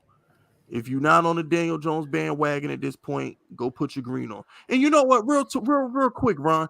This all applications are denied because I told y'all. This is why I said I'm not accepting no Daniel Jones bandwagon applications until after his contract negotiation was up, after the draft, and going into training camp. Because I sat there and I said to myself, I don't want to hear nothing about Daniel Jones' contract. I don't want to hear nothing about no fucking Will Levis and his mayonnaise and his coffee. I don't want to hear none of that shit. All right? This is why I told y'all I'm not accepting no Daniel Jones bandwagon applications. I'm not accepting no Daniel Jones apology forms or none of that shit until like week 2 of the NFL season. Because I knew y'all was gonna act a fool. Ron, I knew they was gonna act up, bro. Well, I think it's bad now. We'll wait until you see the future. It's definitely going to happen. I can see it right now. With First Take, whoever, one of the analysts up there, Daniel Jones might get consistent or will get consistent, and then they're going to change the tone because it's only a matter of time before you can hate on a quarterback so much. Yeah, pretty much. It's only a matter of time. They did it with Lamar. Like they wanted Lamar to play wide receiver until he won MVP. Mm-hmm. Right. Shout out to Joey B. We got cap room and the draft to improve basically every position group. Gonna be so sweet watching them all squirm. Facts. You know what I'm saying? It's just we're in good shape. This is the best shape this franchise has been in fucking forever, bro. I can't remember. Can't even remember. Definitely better than what it used to be. Facts. Shout out to my boy William Ruffin. He in Dubai right now. Shout out to my man William Ruffin. Remember, supporting big fish and supporting small businesses. Pastor and stepdad is spitting facts. Media hates DJ and refused to eat their words from 2019. Even after DJ got money, DJ still looks pissed. What will they say when DJ is the NFC quarterback that dismantles Mahomes? They bro, Ron, when Daniel Jones wins his Super Bowl, bro, that's gonna be like, I think the earth gonna stop moving when he win a Super Bowl, bro. People ain't gonna know what the hell to say. They ain't gonna know what the hell to say, bro. Oh, the haters gonna be in full force. The haters will be in full force. I know a lot. It'll definitely be shocking. I just don't know why people act like he wouldn't be capable of doing it. You know what I'm saying? It's like I don't know. Maybe it's just hard for me to imagine exactly how it would go. Because if you think about it, if you're going back, it's like, before 07 and 2011, if someone told you to imagine how it would go, someone told you, the Giants going to win Super Bowl in the 07-08 season, in the 2011-2012 season, how would you even imagine it? How would you even picture it?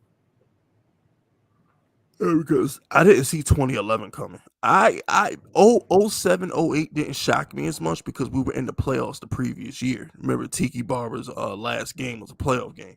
So we went to the playoffs back-to-back years. We lost to the Panthers, we lost to the Eagles, and then we won a Super Bowl.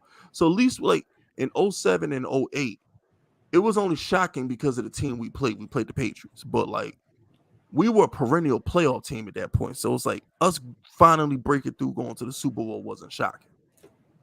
But 2011, shit.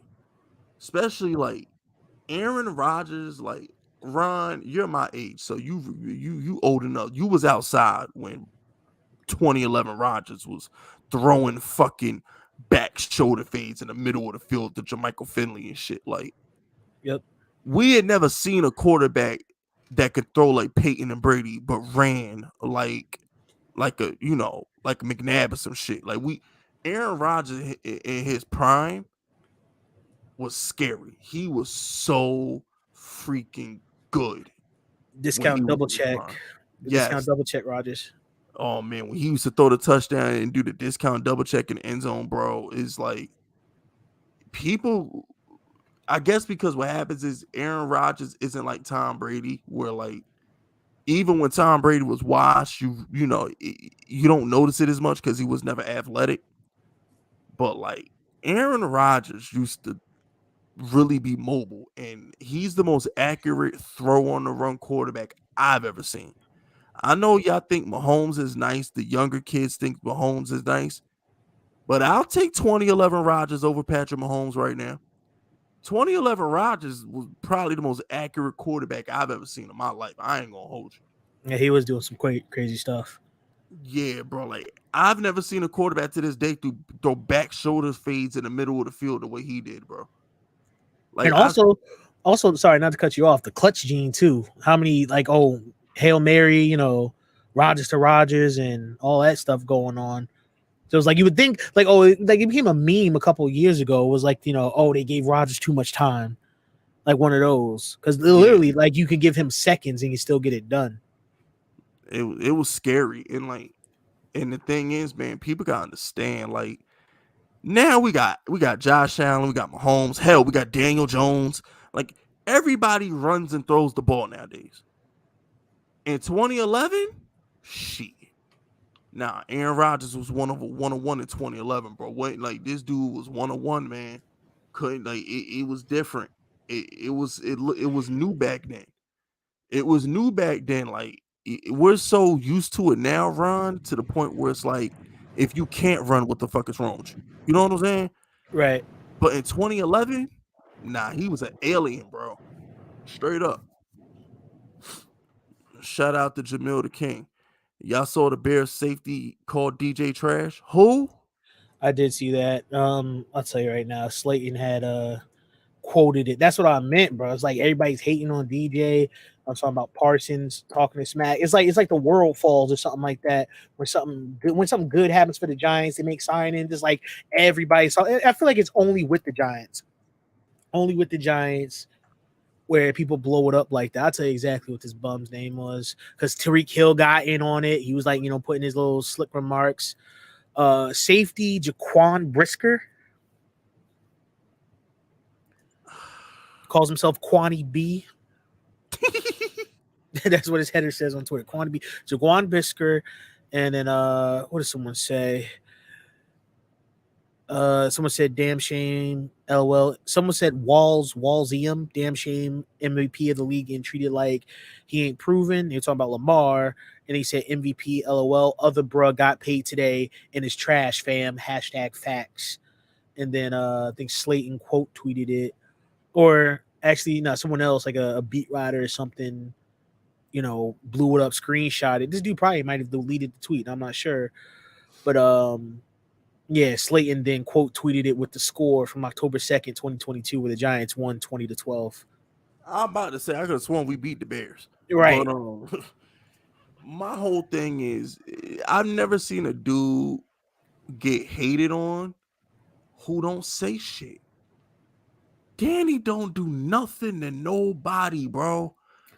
He don't do like I can understand if he was Baker Mayfield. Like if Daniel Jones was talking shit, I would get it. But bro, he's not on social media and he never says anything to the media. He's a ghost. He's really a ghost. Why do y'all hate him? This Why? is what I'm trying to say, bro. It's like the Giants thing. It gets under my skin when it happens. Only with the Giants, only with Giants players. If it's anybody else, they just sit back. But when it's the Giants, and then if Giants players start talking back or Giants fans start talking back, oh, we're the problem then. Oh, and yeah, because my thing is this, Ron. Had that been Micah Parsons doing Snow Angels in front of Nick Foles, they wouldn't have said shit. Right. Wouldn't have said shit. If that was Micah Parsons or who's the dude? Hassan Reddick, the Eagle guy who took out Brock Purdy. Yep. They didn't say nothing about him celebrating. What did they give him? Killer. What was his name? Hitman Reddick. What was Eagle fans calling him after he injured Purdy? And some shit? It was like whatever there was, they were giving him love for it. They were hyping him up for it.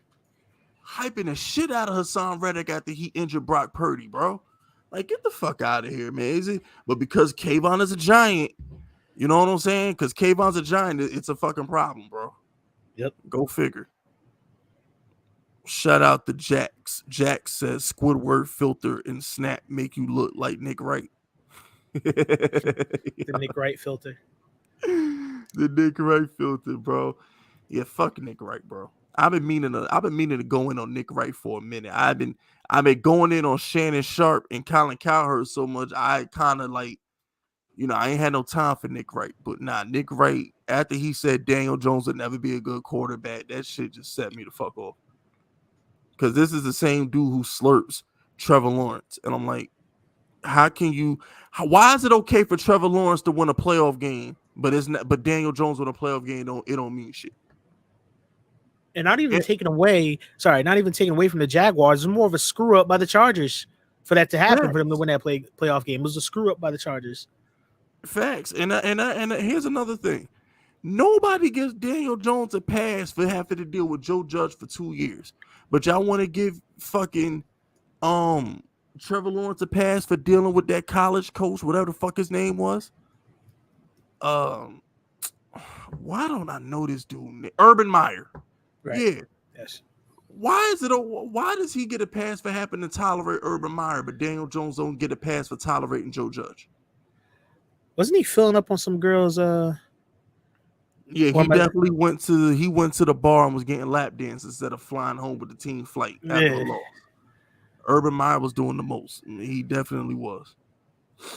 I seen the photo.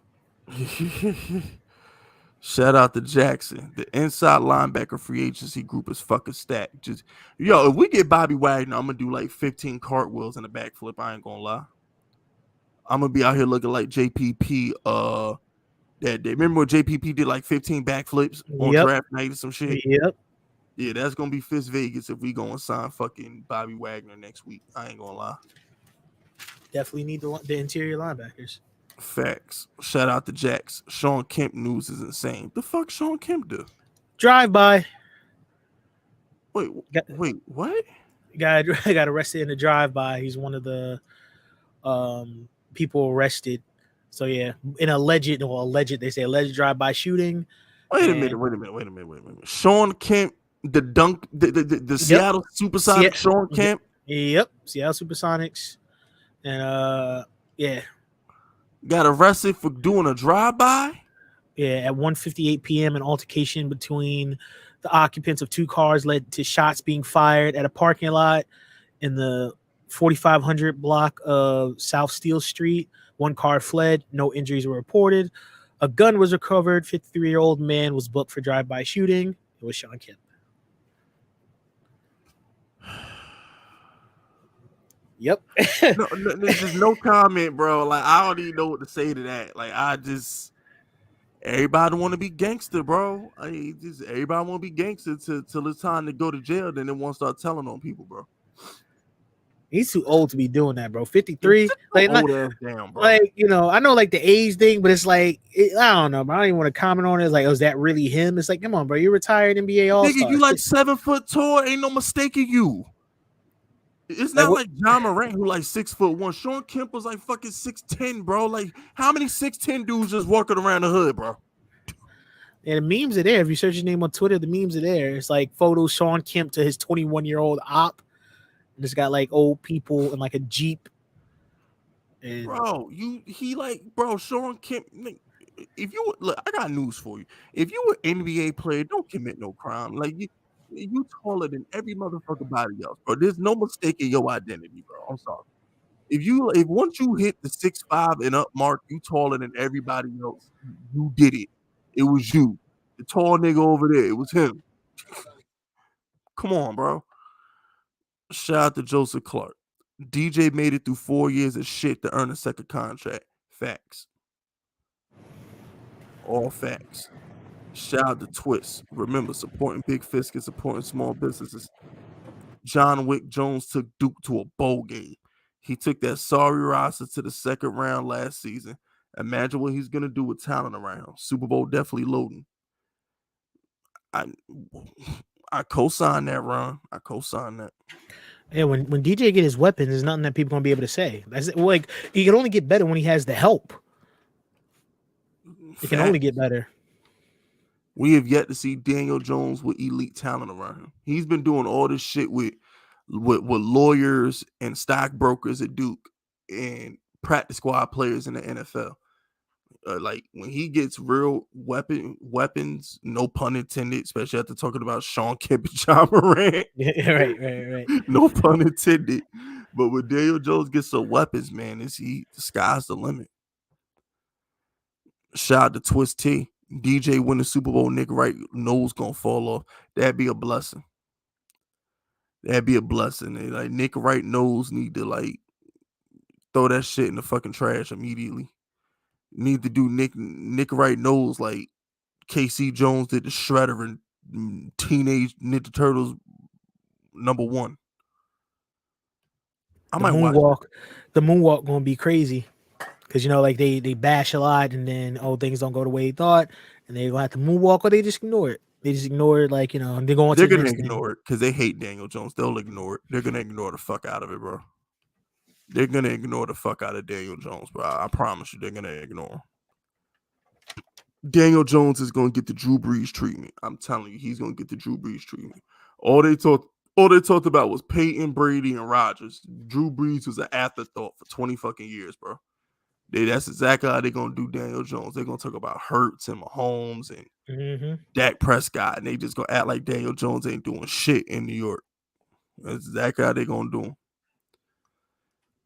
Shout out to Edgar Ramirez. Remember, supporting big fisk is supporting small businesses. Killer Jones got the same amount of playoff wins as Lamar Jackson and Dakota Fanning after 4 years of the Giants, giving him shit to eat, and 1 year of having a competent front office and management. Let that sink in. I'll let you respond to that one, Ryan. I'm sorry, say it again. He basically saying like Jones got the same amount of playoff wins as Lamar and Dak Prescott after 4 years, and he finally got a competent front office. Let that sink in. Yeah, well, just like people put too much hype around the wrong. Well, I don't say the wrong quarterbacks, but just it's like I guess the guessing game. I guess it's like how much has Dak been freaking? Wait, did you call him what? Dakota Fanning? No, I think that's one of the best ones I've heard. What'd you call him? Dak Bortles? Yeah, I call him Dak Bortles. So yeah, it's like so much. I don't see it. Like I don't see it behind Dak Prescott. That's just me though. People might say, "Oh, well, you're a Giants fan." I don't see it. I don't see the hype behind it. They're probably going to have him for the longest.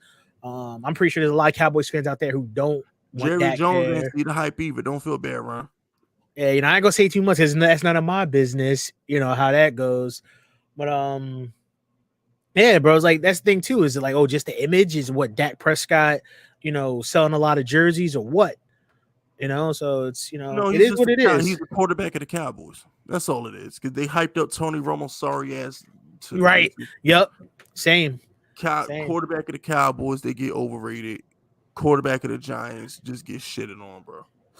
It's just like you said, Ron. They they hate the Giants.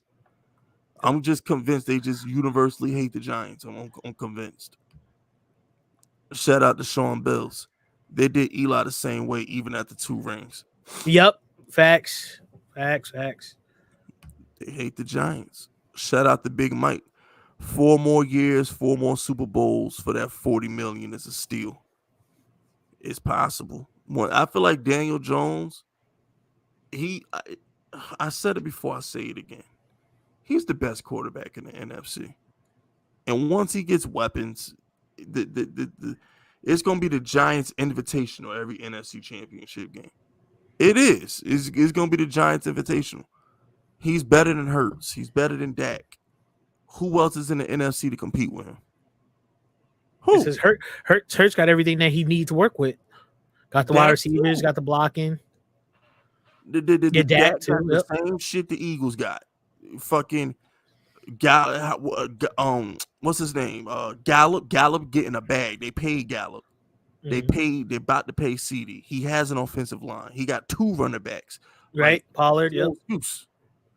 Like that's why I don't believe in Dak, bro. Because I'm like, Dak has had weapons his whole career and ain't done shit. And Devontae Smith was stolen from the Giants too, if you want to be real about it. Yeah, that fucking. But you know what though? That's a blessing in disguise because now we got Evan Neal. So I'm not even gonna. I know Evan Neal had a bad rookie year, but so did Andrew Thomas. So you know, fuck Devontae Smith. I don't know what, but we knew Devontae Smith was nice though. Sorry, I just brought that up because when people always talk about like quarterbacks and stuff, they fail to leave out to bring up like the help that they get. You know what I'm saying? It's like it's what they're comparing. Like people want to compare Jones. Okay, look at that what he has to throw to compared to what his competition has to throw to. So when the playing field is even, then they can have that discussion. Exactly. And shout out to Jackson. He says, imagine if Danny threw 4 picks in the first quarter like Trevor. Bro, if Daniel Jones threw 4 picks in the first quarter like Trevor Lawrence, once again, the earth would stop moving, bro. Like I think roneffect can attest to this because he's in Jersey. Yep. If Daniel Jones threw 4 picks in 2 quarters, you would hear the boos all the way to fucking Vegas. You could go outside your house and hear the boos from Jersey. That would be on the news. That would be on the news. Oh, if Daniel Jones has an amazing game, they try to ignore it, talk about anything else. He has a bad game, they're going to keep talking every commercial break. Oh, when we come back, Daniel Jones in his first quarter woes, interceptions after. That's another thing. Didn't he have a career low too this season? Only 5 interceptions? He led the league in fewest turnovers. And wasn't Dak Prescott the leader with the most? Yep. So this the stuff people don't talk about. This is the stuff people always want to talk that statistics but they don't want to talk about stuff like this. This the day. So yeah, let's just throw that out there. Bro, New Yorkers would have been throwing beer bottles at Daniel Jones. He threw. It would have been bad. They'd had to stop the game to clean the field, bro. It'd been beer bottles, fucking popcorn. It would look like a WCW ring at the end of that fucking show. They'd be calling all the radio stations, they'd be taking all the calls and all that, after Giants games and all that. Bob Papa picking up the phone calls, we got a caller for we got Devin from Brooklyn. How, tell us how you feeling. And then it would have been bad. Let's hope that day never come. Probably never gonna come. Feel less. It'll never come. But even less interceptions. You only had 5 this season. Let's get even less of them. Give him less, even less for them to critique him about. Because if he doesn't have a lot of interceptions. Okay, what's the next thing? Like they saying fumbles and stuff too. We don't even fumble that often either. I can't remember the last time he fumbled, bro. Like that shit. Bro, I hope Danny does so good. It's how it's supposed to be. As Giants fans, like there's 175 people in the stream right now. I'm pretty sure not everybody's a Giants fan, but if you are a Giants fan, aren't we always supposed to hope the best for the players that we have in a position? Like it's just so crazy to me that fans would even want to root against the important player of their team. The only player is not even root against because how about this? Players you just don't like. There's been players that I haven't liked. That was Eric Flowers, Eli Apple. But it's like it's the reasons there. We'll be all day if I talked about why. But for Danny, he's not even doing nothing wrong. I'm glad you brought up Eric Flowers, Ron, because guys, because you know what's gonna happen. They're gonna shit on Andrew Thomas when he want to reset the tackle marker next year. And I can see Giants fans now. Well, look, if Andrew Thomas wants $25 million, he could walk. Yeah, all pro left tackle. We just gonna let him walk out the door, huh? Like we ain't draft Eric Flowers in the first round a couple years ago, right? So tackles are just growing trees, huh, Giants fans? I'll be hot if that whatever the case, because then all those defensive ends and linebackers gonna walk right through the edge, through whatever, pressing that side. Oh, they ain't got Thomas no more. I hope nothing like that even comes close. Ron, you know what's gonna Ron. When's the last time Giants fans wanted a Giant player to get paid, bro? It don't get no better than Saquon and Odell, and Giants fans don't want them to get paid. I've seen so many Giants fans say, "Oh, well, we can let Saquon walk. Running back don't matter." Well, how many of them are actually Giants fans though? Because a lot was when Odell, got the move to the Browns, and he said, "Oh, they sent me there to die." No, Jarvis was over there, bro. This type of stuff I wish I could tell them, like as men, because they probably just see us as fans and stuff. Like if I had just a couple minutes, just because you doing interviews with Josina Anderson or whatever, got all these, bro. See, I'm having flashbacks right now. All the videos I did, because as being a Giant, bro, they was getting on him for everything. Fisk, oh, he's in a hotel room. Oh, substance. Oh, freaking diva kicking nets, bro. It's all it's like a flash in my mind, all of it, bro. And so, going to the Browns and stuff, people tweeting at him and stuff, freaking him and Jarvis, being the best of friends and stuff. People acting like Baker Mayfield better than what he really is. Oh, just because he came in at the right time, because what's his face got hurt, he got the win. They got free beer. Like, bro, oh my god, we would be here for. Bro, we on this. I know we on the time limit, so I ain't gonna. We would be here for more hours, bro. We be here for hours. I'm glad you said that, Ryan. I just thought about something. What in an alternate universe if we didn't trade OBJ? OBJ and Daniel Jones would be the most hated motherfuckers in sports, bro. On the same team? On Imagine? the same team? Jesus. Oh my gosh. Like, I can't think of the two more hateable players from the media, bro. I can't. Because you know what, Ron, you brought back flashbacks. They hated Odell when he was in New York. When he was in New York, Odell was like, remember that scene in Casino? I don't know. I'm sure y'all seen Casino. Remember when Joe Pesci was like, they blame me for everything out here? Somebody slip or fall on a fucking banana field, they blame me for the shit. Yeah. Bro, that was Odell. He was getting blamed for stuff that wasn't even his fault, bro. I remember it was one thing that happened where, like, you know how he has the cut, like the cut and then the blonde hair. Somebody got like knocked out in like a bar or whatever, a club, and they were saying it was Odell. And then when you look at it, you know damn well it's not him. It's just a dude with the same haircut, bro. It was always something. I've done countless amount of videos. Somebody always talking shit. Warren Sapp going on DJ Vlad talking about he's only good because of his gloves. Like, oh, the gloves. Yeah, I saw that dumb shit. Oh my gosh, bro. Warren Sapp he hated Odell. He hate Odell. He hate Cam Newton. He can't stand Odell and Cam Newton, bro. It was always something, Fisk. It was always something. And it's just, and you know, it always happens with the Giants because now they're doing the same thing to Kayvon, bro. It's like they couldn't wait to shit on Kayvon. It's like, they fucking Jeff Saturday, sit your dumb ass down.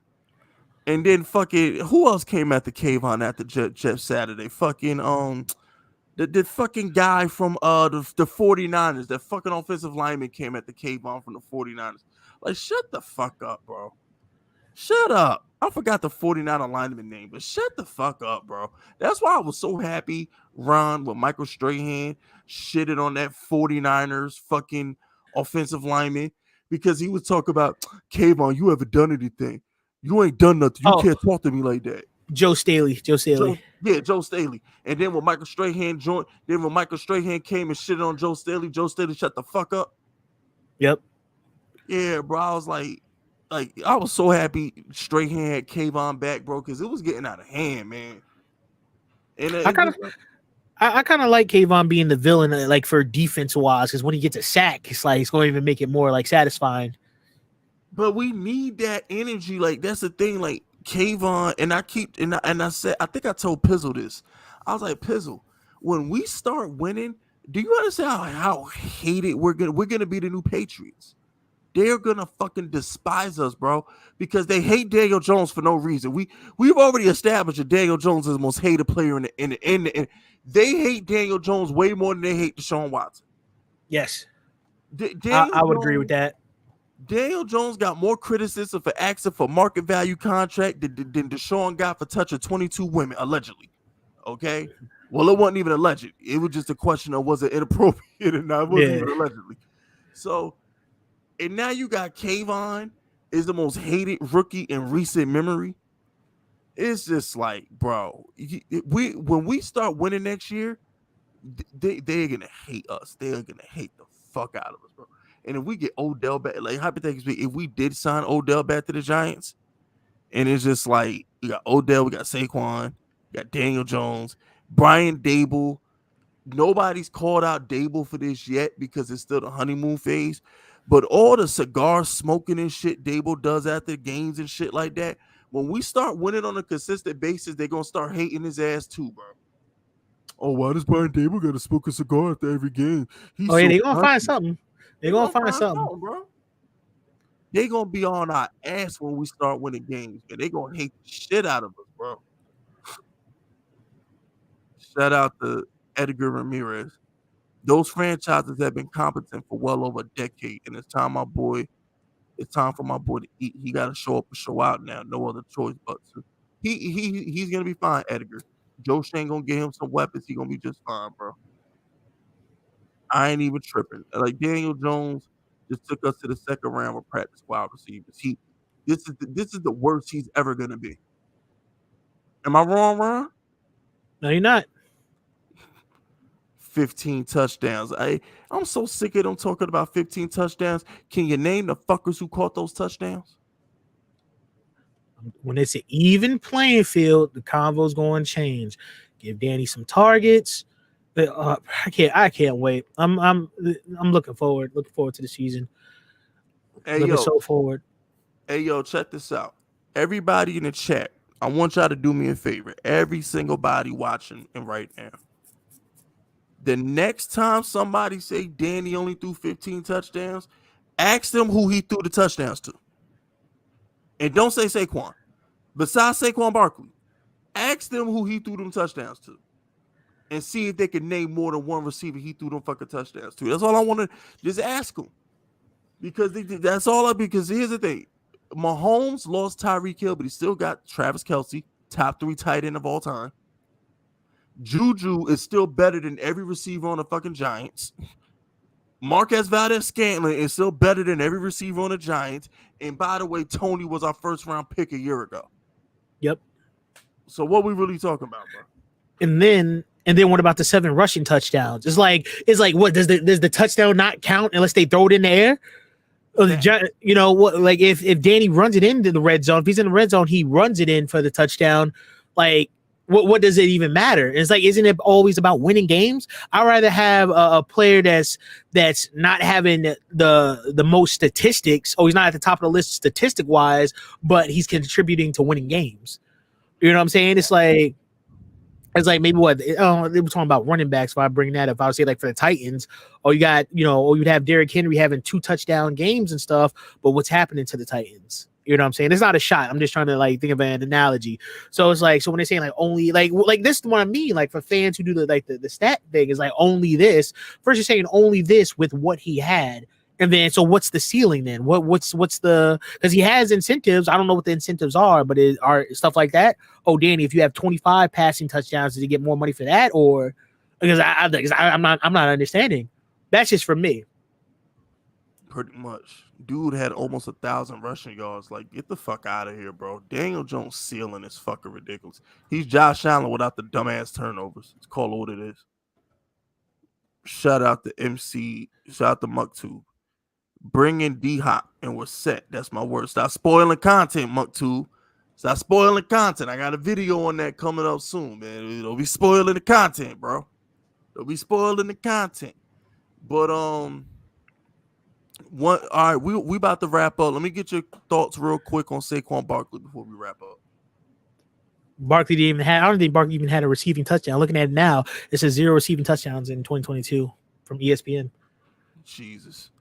Well, he dropped a lot of balls, bro. Like when I found out he led our team in catches, I was like, bro, it didn't feel like they used it. Like, it's weird because I'm like, he's catching balls, but it's not like he wasn't like a McCaffrey or Kamara or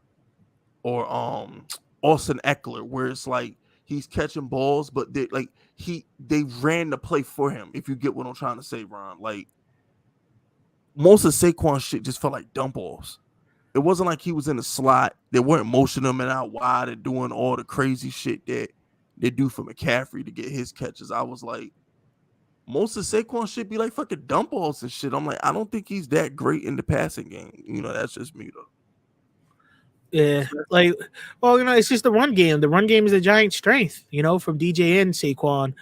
Also like the fakes too. Like someone that had put together like a highlight reel or whatever.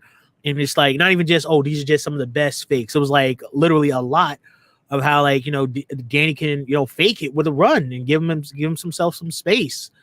And and as for how I feel about Saquon, hope he stays a Giant. Hopefully things just only go up. I was campaigning for him hard to become a Giant. I still stand on that. Yeah, I remember those videos. Remember people, people have asked me, oh, could you put back up the Saquon song or whatever? I don't know what made me do or whatever. But yeah, I just felt like he would be like part of the future for the Giants. And seen a lot of crazy stuff. People saying, oh, he's gonna get traded to the Bears, or he's gonna get traded to the Jets. People just be saying anything, bro. How about this? People say this about Saquon getting traded to this, that, and the other, but when he's with the Giants, oh, they're saying, oh, he's gonna be a bust, he's gonna be this, he's gonna be that. Like when he's healthy, leave the Giants, they good all of a sudden. Now even, they like right, even the peers, bro. Like even the peers, like you ever see like what the top 100 players and all that, or voted by the peers and etc. Like he gets a respect from other NFL players that go up against him, trying to tackle him. He takes his craft seriously. You know what I'm saying? Like how many players in the NFL is like, oh, they just there. But Barkley, videos of him, like, not just video of him working out, but it's like he's going after it. Like the way he carries himself.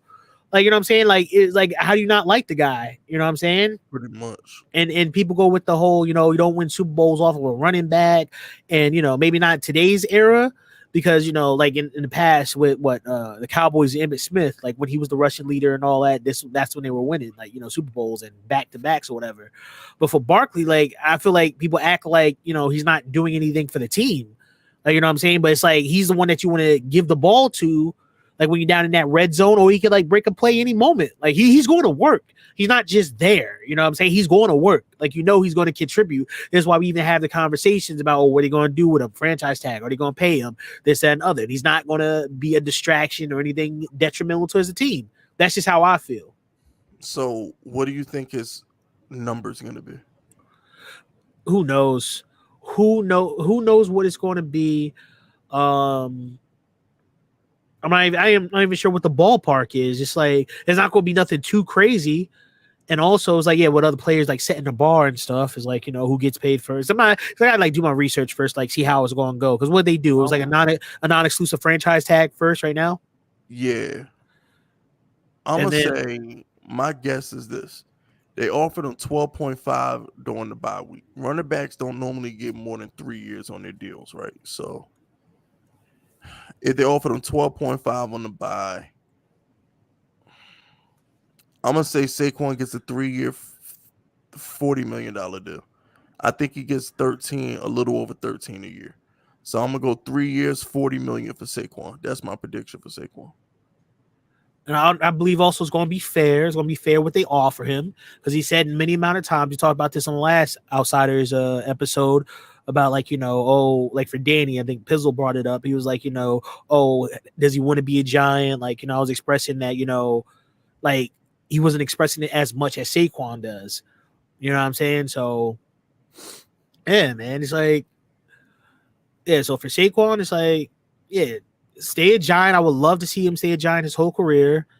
There's no bad blood. The chemistry, too, that's another thing, too, where like players walk and all that. Like the chemistry is there. There's been plenty of teams in the past where the chemistry wasn't there. Like when Antonio and Juju were both on the Steelers, you got wide receivers beefing, and or maybe he was more vocal about it after he left. But yeah, that's the one good thing Joe Judge did. Joe Judge built a great locker room. Like the team itself. You gotta have that. Great culture. I'll give Joe Judge credit for that. He did build a great culture. Because you could have great players. I don't know what team am I thinking of. It was a defense. It was a defense where it's like they had good players. They just couldn't win together, bro. It's like, you know what I'm saying? It's like, or maybe it happened maybe with the Seahawks. There was definitely some teams that are fighting on the sidelines and they made like big news or whatever. So it's like, yeah, bro, you gotta have that chemistry there. But yeah, I'm all for Saquon staying with the Giants, and I hope it all gets worked out for the best for everybody. And then the wins come, bro. The wins come, the fun happens, and all is good in the Giants community. And I think that's a great way to end the show. Anything else you need to say, Ron, before we head out? Appreciate everybody who tunes in, who listens to this. Like if you missed the live show, if you're listening to the playback, everybody following us on social, supporting us. So yeah, showing love in any type of way, all that, man. always appreciate. Don't think that goes overlooked or Yeah. underlooked, rather. I'm at Bully Fisk on Twitter, and Ron is at roneffect on Twitter. So y'all make sure y'all go follow us on Twitter. And yeah, this has been episode, what is this, 33? 3. Yep, it's been episode 33 of the Giants Outsiders. We will see y'all next week. Recap the first day of free agency.